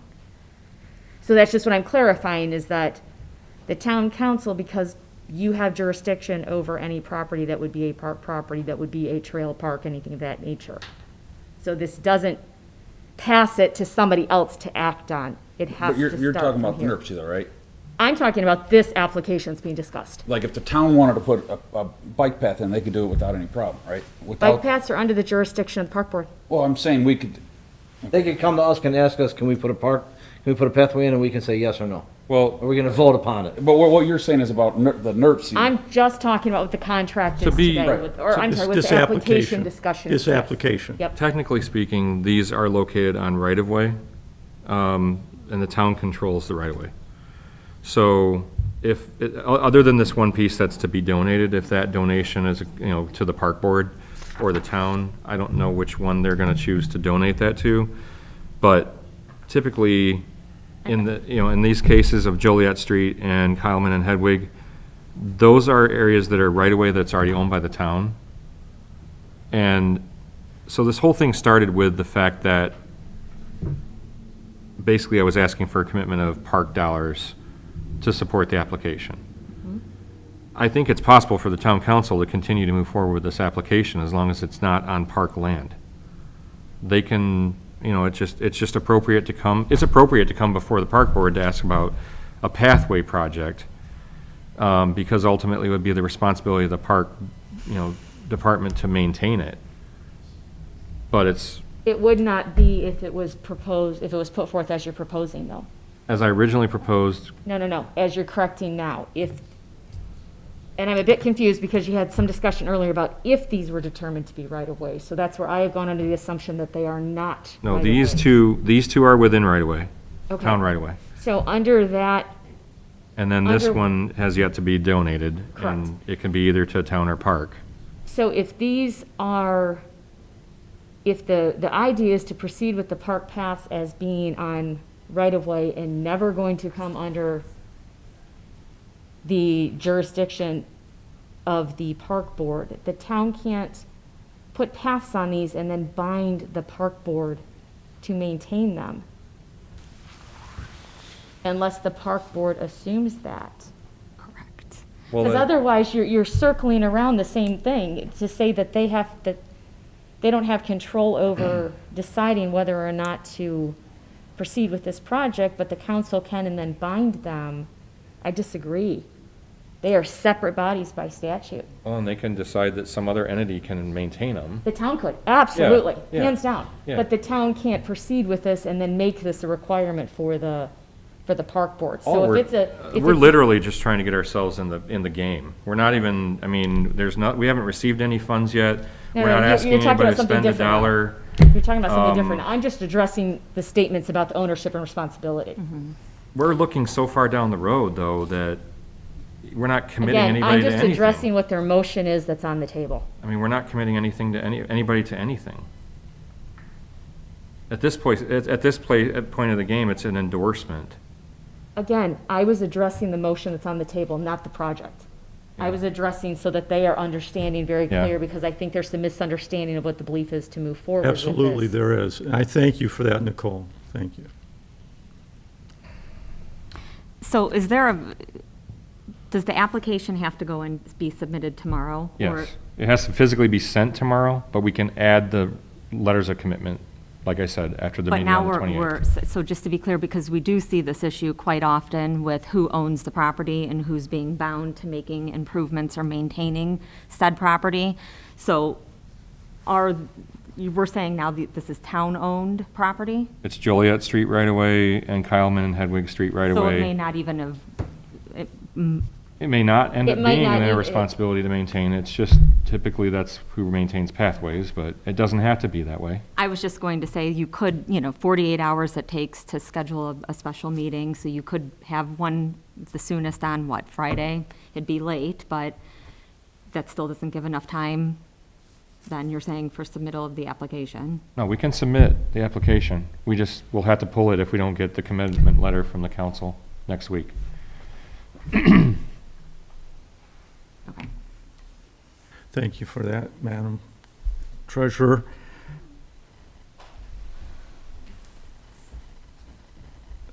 Under those considerations, I'm just going to withdraw any consideration. We're not taking any action. With all respect, you cannot. I cannot? apologize, you did not motion. Pardon? You cannot make the motion, you were not the one that motioned. So you can't withdraw a motion that you didn't make. Understand that. Okay. Mike made it. Got it. yeah. You wanna, he has a motion? I motion to table it as it did. We're done with this And you- conversation. Let's stop you again, I apologize. There's a motion on the table. That was my motion, right? Correct. You can't then add a second motion to. No, we're just- I'm sticking with we're- it. I'm saying I'm sticking with my motion. That's. Got where it, I'm just at. wanted to clarify. Okay, so your motion's on the table. So I was just, Okay, now we're gonna vote. sorry. So Mike had the motion on the table, Pat seconded it. Yep. All in favor? I, Aye. Opposed? Thank you for that. New business 4D, consider request to participate in region-wide trail counter program.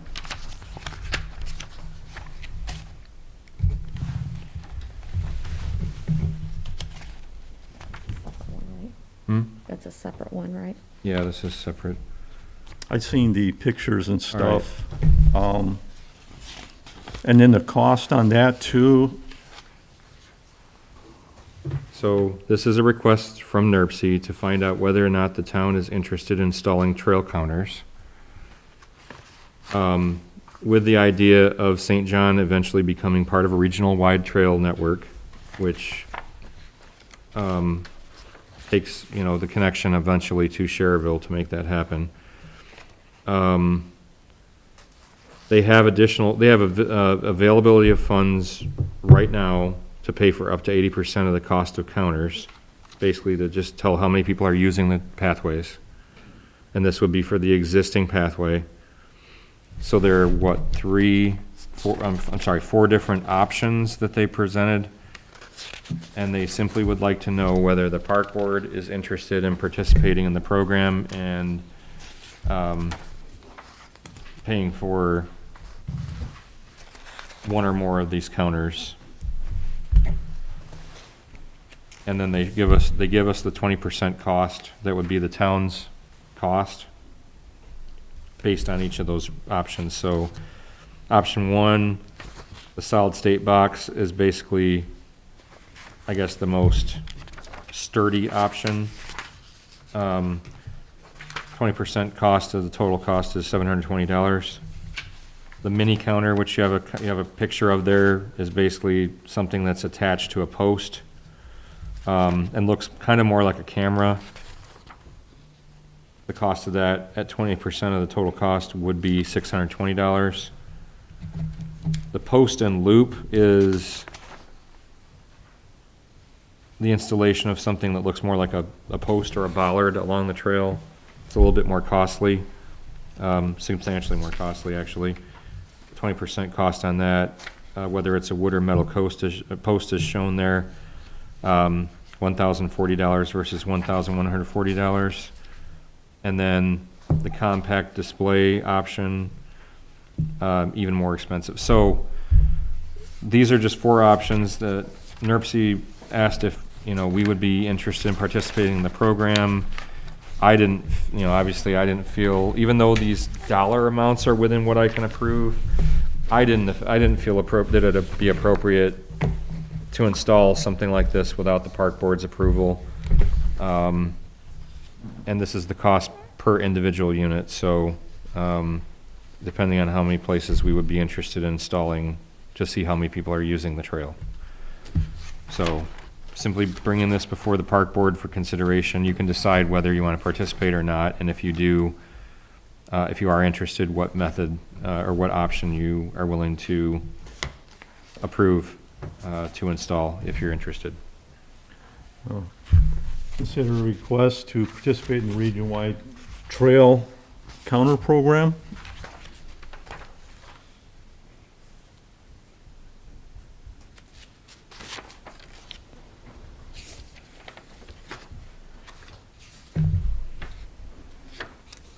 And if you Doesn't see, look like there's any. look at the last page, I think, in the document that was given to us about this, it says what we need to know.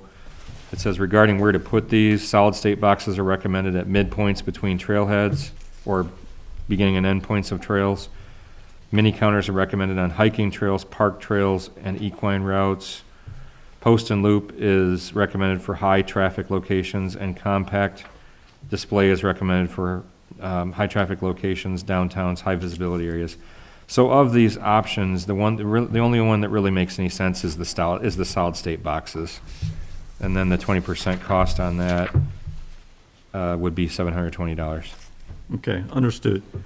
There was no consideration from the park board members. Going to move to old business. I didn't, did he make a motion? I asked for consideration. Nobody, Well, my question would be is how many do we need? It'd be up to us, how many places we want to count. Well, that's what I'm saying, because as you were reading, you said it had consideration of what their recommendation was. So I wasn't, I don't know. I would figure that we would have to have a number before We could install one or more. We could install one if we wanted to on our system. Okay.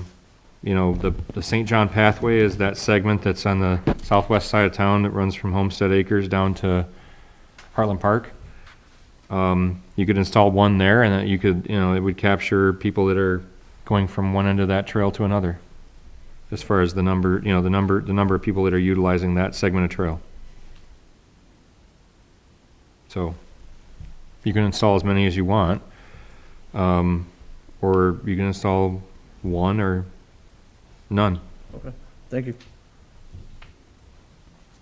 Craig, it looks like NERC's recommendation was to do the one at Alcott Avenue.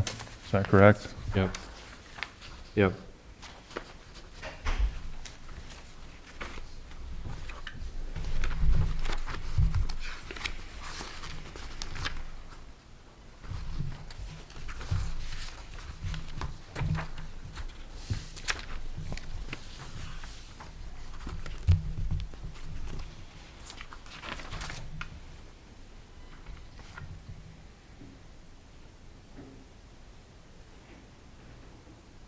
Yeah, somewhere in the vicinity of the Alcott Ave trailhead at Homestead Acres Park was their recommendation.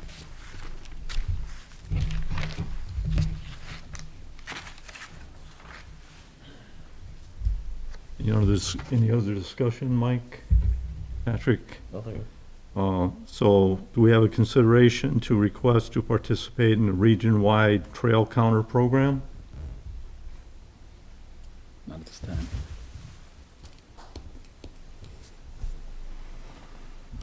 Would somebody consider a motion? Do we have to make a motion or? You need to do something. You need to approve, Move on? disapprove, You can or make a make, motion, or and we table. Make a motion, we move on, because we've had enough trail talk for the night. Well, it's not you can table the discussion, you can ask it, you can have it removed from your agenda. You can approve, you can disapprove, you can set over, table it or set it over to next month. I'll make a motion to table it until I'll next second. month's meeting. You have to take some action. Okay, Okay. gotcha, sorry. That was a motion by Mike Moffett to table. Consider the request to participate in the trail counting program. A second by Pat Connolly. All in favor? Aye. Aye. Opposed? All right, thank you. Item 5, old business, basketball court renovations. Yeah, so work is complete on all three of our basketball court renovations at Civic, Larimer, and Lancer Park. We had an issue with one of the goals at Lancer Park where alterations had to be made to complete the install. Flex Court had to get approval from the manufacturer prior to this to make sure it didn't affect the warranty at all. And once they got that approval, they came out and finished the job. But all three courts are now complete. Awesome. Item B, Heartland Park fencing. Yeah, so Fence Masters completed the enclosure, the dumpster enclosure, and the needed repair work at Field 4 at Heartland Park. We also had Gabe had the good idea of having St. John Paving to come out and do some striping around the dumpster to prevent people from parking near it, and it turned out really well and looks nice. And they fixed the holes in the fence too. It definitely is an improvement. Good. It's good out there. Is it keeping the raccoons out? That's what I want to know. Hopefully. Item C, Heron Lake Splash Pad. Yeah, so the new controller arrived and it has been installed and the pad is winterized. Just let the board know the insurance check we received for the pad was for $2,785. Thank you for that, Tyler. Item D, Lake Hills Amphitheater Restoration. And the Lake Hills Amphitheater restoration was completed on Friday, October 2nd. We had a wedding booked that day as well. I think they wrapped up about 2 hours before the wedding. Awesome. So we cut it pretty close, but no, it looks really nice. I'm glad we got that done. Well, at least they got to get the wedding in, and that's excellent. Old business, items E, pavilion roof replacements. And these were two roof replacements that were approved last month at Lancer Park Pavilion and Prairie West Pavilion. Work on those has been completed as well. We beat the weather a little bit, so that was really important. Moving on to 6, reports and correspondence. Board members. Any comments, Mike? I know St. John Baseball is a big project we're starting for the Babe Ruth field. It was approved for $42,000, basically to renovate the whole infield and put drainage from the infield to the outfield because it holds a lot of water. It was supposed to start the 17th because of the rain. It's off. We're approximately November 1st now for that project. And then got the bleachers and everything, and, I don't think the bleachers are in yet, are they? no? Honestly, I was out there yesterday. I didn't look. I know it's all been approved. I know they're in the process of doing that. But I just got word from E.T. Paddock today that they came in and they're working on them at their facility. So they're trying to set up a time next week to come deliver and install them. and then the grass looks like it's starting to grow out there too. You can see it's starting to come through a little bit. I know you're curious on that. Good, nice. Comments, Matt? No, That's thank good. you. I'm good, thank you. I think I'm good also. Staff, any comments from the staff? Yeah, I just want to report on a few events we've had recently. We had a fishing derby on Saturday, September 26th at Prairie West Park. This was a DNR-free family fishing day. We had 40 participants at the event. And then when we advertised that the court renovations were complete, we had a lot of positive feedback from the community. Kind of felt the need to show them off a little bit. So we kind of a last minute idea we put together was a 3-on-3 basketball tournament that took place this past Saturday, October 17th. And we did this at Civic and Larimer parks. We ended up having 18 teams signed up. Wow. That ranged in grades from 5 through 12. And we wanted to do it, kind of get it done just because we were kind of up against the weather here getting into October. We did have 6 referees between the two courts that we'll have to make a motion to pay them at the rate of $10 an hour. I don't know if we need to name each of them individually in the motion. Not necessarily, as long as you have a total on. The expenditure? So what was the total amount be, Tyler? The total amount, like, between all 6 of them combined? Okay.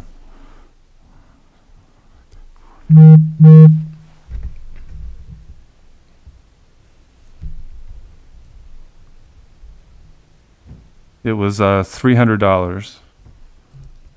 Yeah, we paid 2 of them at $30 each for their 3 hours of service. Then we paid 4 of them $60 each for their 6 hours of service.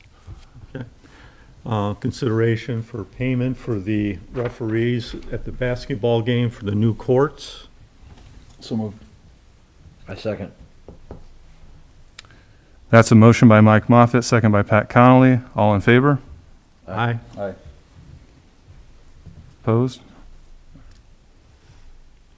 Also, one more item, we have our annual Halloween-themed event, Boo Fest, this Saturday, October 24th, from 10 a.m. to noon at Prairie West Park. We have about a dozen or so trunk-or-treat vendors on board.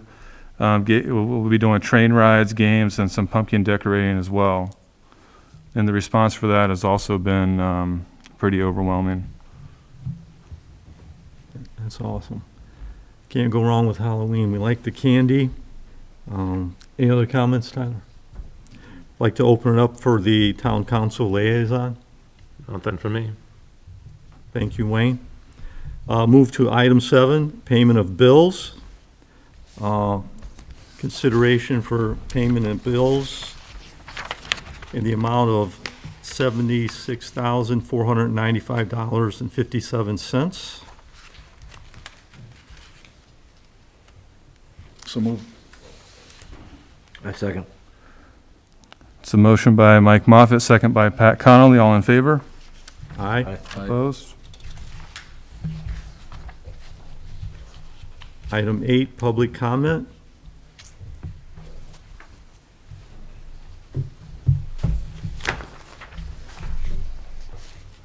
Hey everyone, my name is Daniel Hollingshead, and I first off like to say this is my first town council parks meeting I've ever been to, and I think you guys are all doing a great job.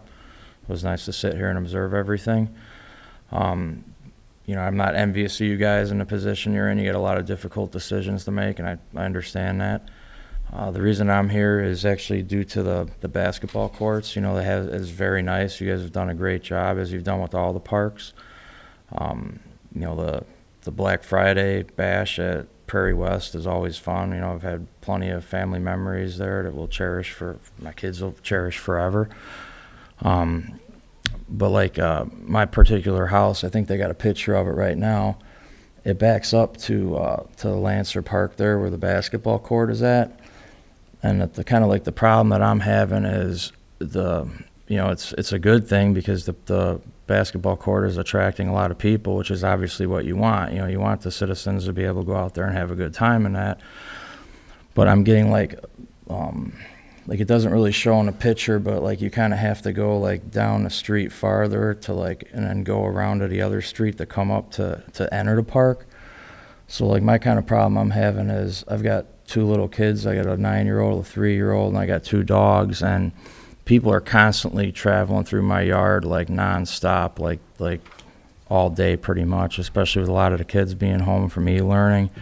There's also been like some adults too that are going through, and it's kind of like my son, my little 3-year-old and my 9-year-old were out on a trampoline, and some guy basically, instead of walking like by like, you know, just far away, he walks pretty much like right past the trampoline with like a hood on, you know, and it kind of freaked my wife out. And this is during the day while I'm at work, so I'm not home either. So in my particular neighborhood, I'm not allowed to like put up a fence. So there's like nothing that I can do to try to get myself like some privacy to my yard from like the basketball court.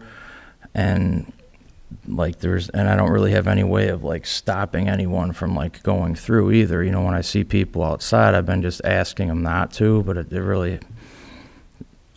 doesn't really help, you know. I mean, people are still just constantly going through. So I was just wondering if there's something that could be like, maybe a fence could be possibly put up or something, some kind of something to deter the people from cutting through my yard constantly. And when you say a fence, can you kind of show me? Yeah, like- yeah. So like this is my house right here, and then this is like the red line represents like my backyard basically. This is the basketball court here that you guys just redid. There's like trees up here and here and that, and there used to be trees here like before I moved in. They died off and that. So people kind of like, the street kind of goes down here and moves around like over here. So like to get to the park from this anywhere over here, they have to walk all the way down and walk around. Well, a lot of people aren't wanting to do that. They're just seeing this open area, this is all my yard, and they're just cutting like right through. you know, we have like our kids trampoline kind of over in this area here, and they're just, I mean, they're walking right along my house, and it's just, I don't really mind the kids. I also have 2 dogs, I have 2 Rottweilers. They're 1-year-old and 2-year-old. They're nice dogs. They're not aggressive or mean or anything, but I don't want them to like knock somebody over. I mean, we even got like, there's like an older lady that's like in her 70s that walks through, and I've asked her like, hey, I don't want my dogs like knocking you over, you know, and she just walks around the neighborhood. So it's just like, I'd like to try to do figure out some way that I could put something up to prevent that from happening. Are those trees in your yard or are those the park? The trees, I believe, are on the easement. I'm not sure about maybe a fence, but like, what about like, you think more trees? Would that, Yeah, I'd be okay with like some arborvitae's or something like that, you know, I mean, I'm not opposed to anything, I just, whatever, like, if I could put up my own fence, I would have done it like probably 5 years ago, and I wouldn't even be here having this discussion right now, but unfortunately my neighborhood has like the covenants, we can't do that. I actually have like, I had the invisible fence, like for my dogs and stuff, I have that put in, so like they can't get out of my yard anyway. And then, because there's like you can't really tell in the picture, but the trees are raised like a little bit, and like there's like a little kind of like retaining wall that's on my side. It's maybe about, I don't know, like maybe like 2 or 3 feet off the ground, and that doesn't even turn like the older lady. She just goes right over that too. Really? Surprisingly, you Wow. don't think it would, but. you must really like basketball, I don't know, just, Well, no, she doesn't. She just walks, and that's like the thing. It's like, why wouldn't you just walk like shorter or something? Why would you have to cut through every day? You know? yeah. It's like I try to be, you know, I don't like being like mean or whatever and saying, hey, don't go through my yard, but I try to just kind of tell people nicely, like, hey, you know, I'd appreciate it if you just would go around the block instead of cutting through here. But you know, some people probably listen to it and others don't. Answer. Is there anything like Well, for he private lives in, property, Mike, going on? He lives People- in, All right, it's private property. confusing out there because there's one that winds in and out of the other. It's unfortunate, but that's one of those things I don't know how you're gonna fix. Because even if we put a fence there, or if you put a fence there, then they're gonna go around the corner, or the top corner. You know, it's like water, they're gonna find the path of least Yeah, resistance. well, Boundary between like, subdivisions. my neighbor, and I was home working on my house a couple weeks ago, and my neighbor who actually lives right here, he's kind of he's been having it happen to him like a lot too. We kind of came in together and talked to Tyler about it. You know, like he couldn't make it tonight because he was out of town, but like we were just wondering if just, I don't know if there's, I understand what you're saying. It's like if you put up a fence, they could just go around it one way or the other. I mean, I think it would like minimize it a lot more if it just wasn't so easy. And again, I get your problem, but on our side too, it's like, how many parks in town, if we built a fence for your yard, then this guy here, absolutely, they're gonna start going through his yard, well, he's gonna want a fence. Then you already said this guy's in on it. Yeah. So then, every park in town, we have miles of parkland in town. The gates alone, with just that one park alone, how many houses back that one up? Yeah. I mean, I understand what you're saying. I just like, I don't know if they could And it's maybe. almost like, I mean, I hate to say it, like it's almost in your hands, but it's like, I mean, putting more trees up or putting, you know, something down the side of the yards to kind of, I mean, I'd be okay with more trees too. It well, doesn't. not on us. I mean, that's what I'm saying. We're not gonna put trees all around your yard and landscape it. That's what I'm saying. Well, I'm That's not the unfortunate asking, part. I'm not asking to do that. I'm just like, that's like I said, that's like on the, kind of like on the, I think that's on the Well, easement or that's, whatever. I that don't was think why I I asked could. the middle part there. If that's our property or an easement, I mean, I could think that's something maybe we could look into, at least filling that in whatever kind of trees. I can't tell by this picture. Like, I Yeah. don't know if those trees Well, you can walk around or are those arborvitae? They're like pine trees. They're kind of like, they're all kind of dying off too. Like they're not, like the ones that are there aren't very, you know, like the bottom branches are cut on all of them too. So it really like, along the whole way, even though the trees are there, it's not really like, just putting them in that little area isn't gonna stop anybody, you know. I mean, that's what I'm saying, almost unfortunately, on your side, you might have to put something different there, you know, on your property. Okay. You know, and that's just my opinion. I mean, everyone's gonna have their different opinions. That's very unfortunate on your part because you have a basketball court in your backyard. Then Yeah. we made it pretty, And now it's Yeah, drawing it more people, was so it's never, I making- mean, like, ever since you've done it, it's really, I never had to it's never been a problem until you guys, like, made it Well, no, really the one nice. guy you're talking about, he complains a lot. He's been complaining for years. Oh, real? Yeah, about people walking on that side of the trees. Yeah. I know, he has. And I'm not trying to complain, like, I'm not trying to, like, be sitting No, here no, and I'm not saying complain and act complain, like but I'm you saying guys, you know, like, he's one that's also, he's had issues with people walking, and I get it. I mean, The I don't trees think I that would are, want to live next door to a park. the trees that are there now are kind of less than ideal for the court. They're pine trees. There's pine needles all over the court all the time. yeah, that's another, I was gonna say too, like, that is another thing too, them pine needles, like, they are, like, the court, the tiles are perforated, so, like, those pine needles kind of, like, stick inside them, and there's really, like, you can take a leaf blower that doesn't really do it, like, you really almost have to, like, pick each one of them out individually too. It's kind of like just unfortunateness about, like, the setup and what them things are and that. What were you thinking, Tyler? Did you have an idea, or?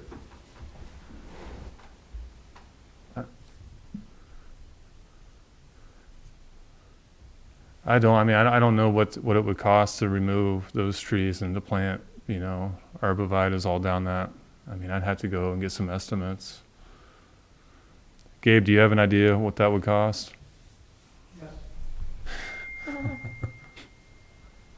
I'm gonna call you up at some point. 220 feet. But they're gonna Roughly, want the trees can be removed in-house. Stump removal would have to be carried out just because of the lack of equipment. You're looking anywhere from 800 to 1,300 per stump. I believe there's, 9 trees? 10 trees across the whole way? Something like that, probably. I mean, you can do the math on that. Arborvitaes, starting from small arborvitaes, you're gonna look at $50 per arborvitae. That could also be planted in-house, but again, you want to get bigger arborvitaes. That way, they're more weathered. They're more able to stand like a bad winter. So, people tend to get like cheaper and think it's going to save them money, but in the end result, that bush is going to die because it's not going to take. So, if you have a more hardier bush, which you're going to spend more out of pocket, you're going to spend more money, but it's going to be more of a guarantee that you'll have it next winter or next spring. So when you get up to the bigger bushes, you're looking anywhere from 1 to 150 off the top of my head without having to search the prices. It's been about 3 months since I looked at bushes. I think we talked earlier, maybe the town, not this board, but there's other avenues maybe that he could go around as far as getting a variance. Again, this wouldn't be this board, but it might be an option, I'm not sure. And then he could put up a fence himself if he so desired. But again, this wouldn't be this board's decision, it would be just an option for a different board, maybe. And what was your name again? I apologize. Daniel Hollingshead. Daniel. Yeah, and I mean, it's a tough thing, Daniel, but I mean, even if we put more arborvitaes, that doesn't really even ensure that they're not gonna cut through your yard to get closer. Because obviously the people walking through, they're from your neighborhood, so they're gonna, and like Mike is saying, they're gonna look for the least path of resistance. And I'm not saying that that's something that we couldn't explore or look at and maybe get a price. But I really don't even think that would solve your problem.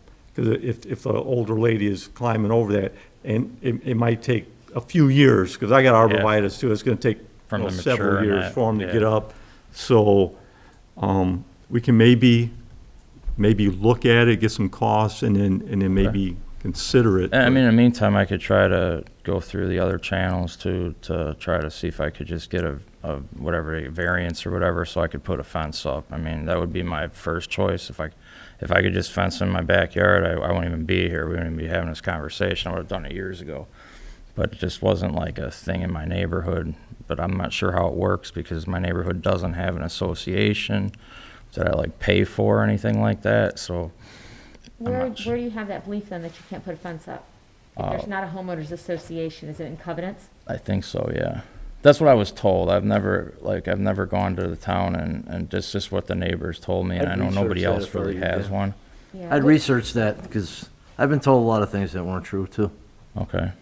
and it- You never know until you see it on perhaps maybe paper. a Town restriction, my guess is that it would be a covenant that's recorded against your property as part of when the developer platted the subdivision. Yeah. He set out those, if that's the case, but that would, you'd have to check.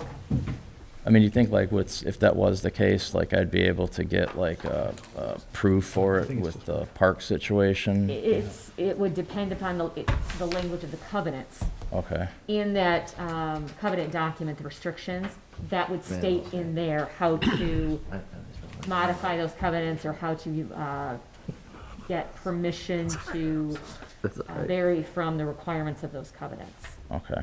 And just to be clear, it's not, the town does not enforce covenants, private subdivision covenants. Correct, that's what Oh, I'm really? saying, that's Oh. if that's, Because I don't even have an association that I pay in or anything that's like why that. you'd have to review the covenants to determine what the process is. It would be laid out in there on how to modify Okay. or how to petition those, or who is the manager. There may even be something in there that says after so many years after your subdivision was platted and developed, that the covenants, those restrictions as to use, which would be Okay. for purposes of the fencing, typically will go into use.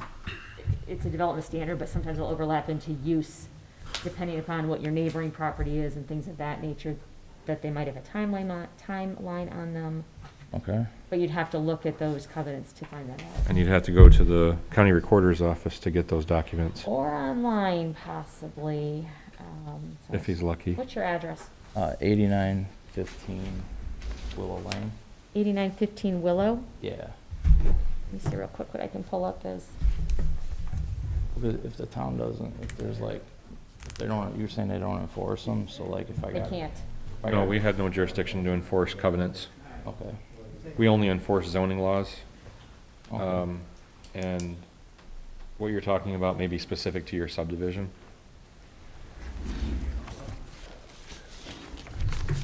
Well, like we talked earlier, Dan, I'm the only one in the park that got a fence, Yeah. and they just walk. All you're gonna do, if they let you put a fence up, is force them to go somebody else, and you know what, I agree with you too. It's like, all right, as long as you're not on, you know, if Yeah, I I got just, two little like- girls, I don't want people walking next to my house. either. Exactly, man. It's like my kids and my dogs. Especially It's when you're like not there. I'm worried Now you got about. your wife and your two little kids. Exactly. You know, the one guy is going through every day at like 8 something in the morning. Actually took 2 days off work to try to confront him, you know, and he didn't go there them 2 days. I was like, what the heck? That's like a little bit older subdivision, isn't it? That was just an empty lot. What's that, sir? Where you're at, that was an empty lot for quite a while, wasn't it? I bought the house in like 2013 and I think it was so you- built in like the 90s, like the, I was gonna say, 'cause I 93. thought that was all older. You got the black brick house or gray? it used to be a gray brick. My wife wanted to paint it. It's all Okay. white brick now. We painted the whole thing white just for the last couple of months. Yeah, it's like kind of like right when, like that other street is like 89th, I want to say, and in my house, I think is the first one. As it goes around the corner, it becomes Willow on like that side.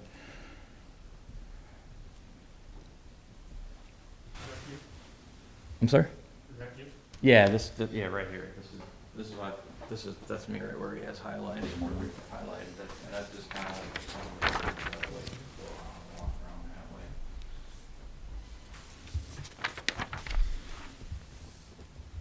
Nobody else has fences? Like this neighborhood can have fences, like Right, this is like. that's a the different streets. subdivision? Yeah, but ours, no, nobody has them. Like, this whole street, like around here, to like this house is like considered like the phase one. Okay.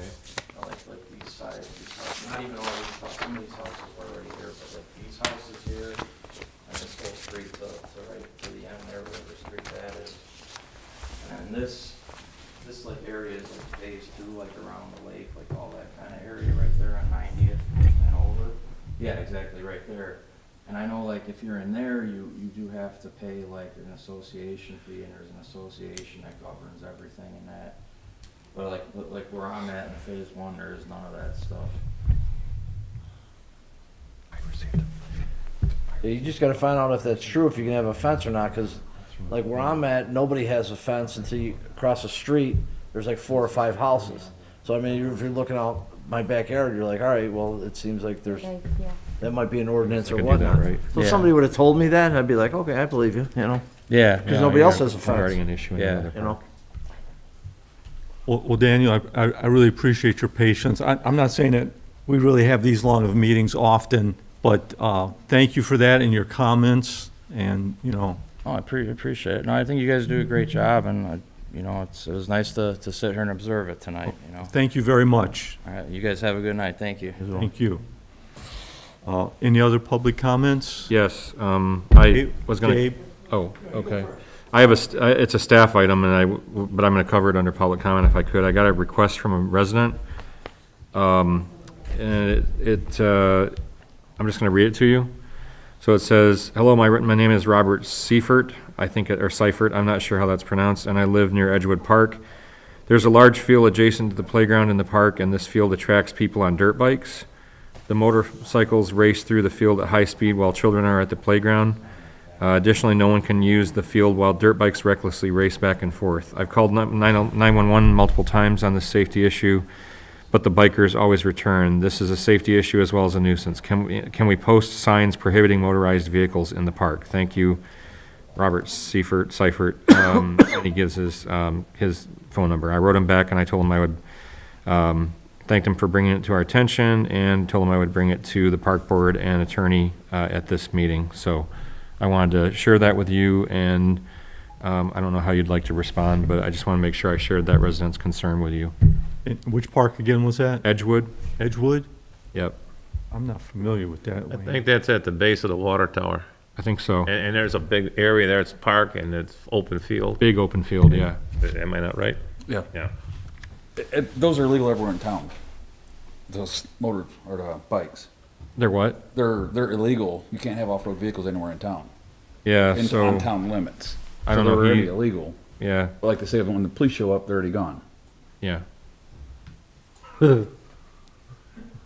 So are they asking that, They're asking if you would a post sign. signage saying that non-motorized vehicles are prohibited. I'm sorry, motorized vehicles. Sorry, motorized vehicles being prohibited in the park. So I'm just bringing this to your attention and, you know, for the board to consider and decide how, if anything, they want to do, act. I think he's asked for a sign. I think we can easily get a sign out there. Because that's gonna help a little bit. And it's not gonna stop motorcycles, but at least we're trying to help him out. would it be possible to, how big a deal is it, Gabe, you think, to get a sign up? I know it may not last long. Pardon? We got it. We have a couple signs laying around that I can put up. I do know where to put them at. I am familiar with this problem. Should be done. Okay. Appreciate that. Any comments? Yeah, I have more. I have some comments, why not? So just to cap off that, that's a good point you made about people using our park systems for the purpose that they're not being intended to. I've been seeing that all over town with our amphitheater. Some of our park benches, they're being used for the wrong purposes. And what that tells me is our community's telling us what their needs are. Their needs are gonna be maybe a skate park. It's all over. So we're seeing kids on their scooters, their bikes, and I would like to maybe have a discussion, maybe like a special meeting, to talk about maybe getting a skate park built, and we could put that into our 5-year plan, move some stuff around. This would still be within our budget. We wouldn't be going out of our budget. We wouldn't be using any extra funds that we weren't planning on. We would just shuffle some stuff around and maybe go back to the 5-year plan. And going off the master plan again, we were weak on the east side, so I'd like to focus on the east side with that skate park. This would hit a couple different things. We kind of cross off some X's from the master plan. We would stop seeing damage to our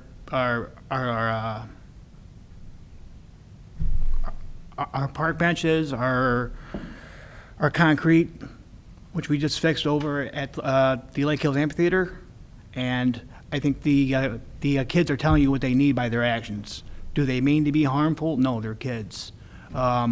this is a common thing. As far as insurance goes, my understanding is now that skating is now a sport, so it would be considered to be with baseball or football, and it'd be like same thing. So if we could have a special meeting and discuss this to go further, I would really appreciate that. Like an executive meeting? Or just a study session. Okay. I think that's something that we can look into, absolutely. Okay. Not a problem. And then with the sign, again, with any signs we do put up, we were informed that we don't have the ordinances to back them up. Yes, they are legal, like you said, around town, but any sign in general that we say, or any kind of rules we put out, it's just a warning. So we need to look into getting our ordinances to back our rules, because as of right now, our rules are just warnings, strong warnings, like please don't go to the park after night, or please don't do this. That's been mentioned, and that's something that we Okay. are intending to address. We know there's a need there. I do believe with you putting a sign up, it's gonna be the same thing, but you'll make Mr. Siebert happy. I think the kids will still be Yeah, on the I'm bikes all going for by. it. Yeah, I mean, Okay, I'll get that done. Thank you. Thank you, Gabe. Any other comments? Consider adjournment for the park board.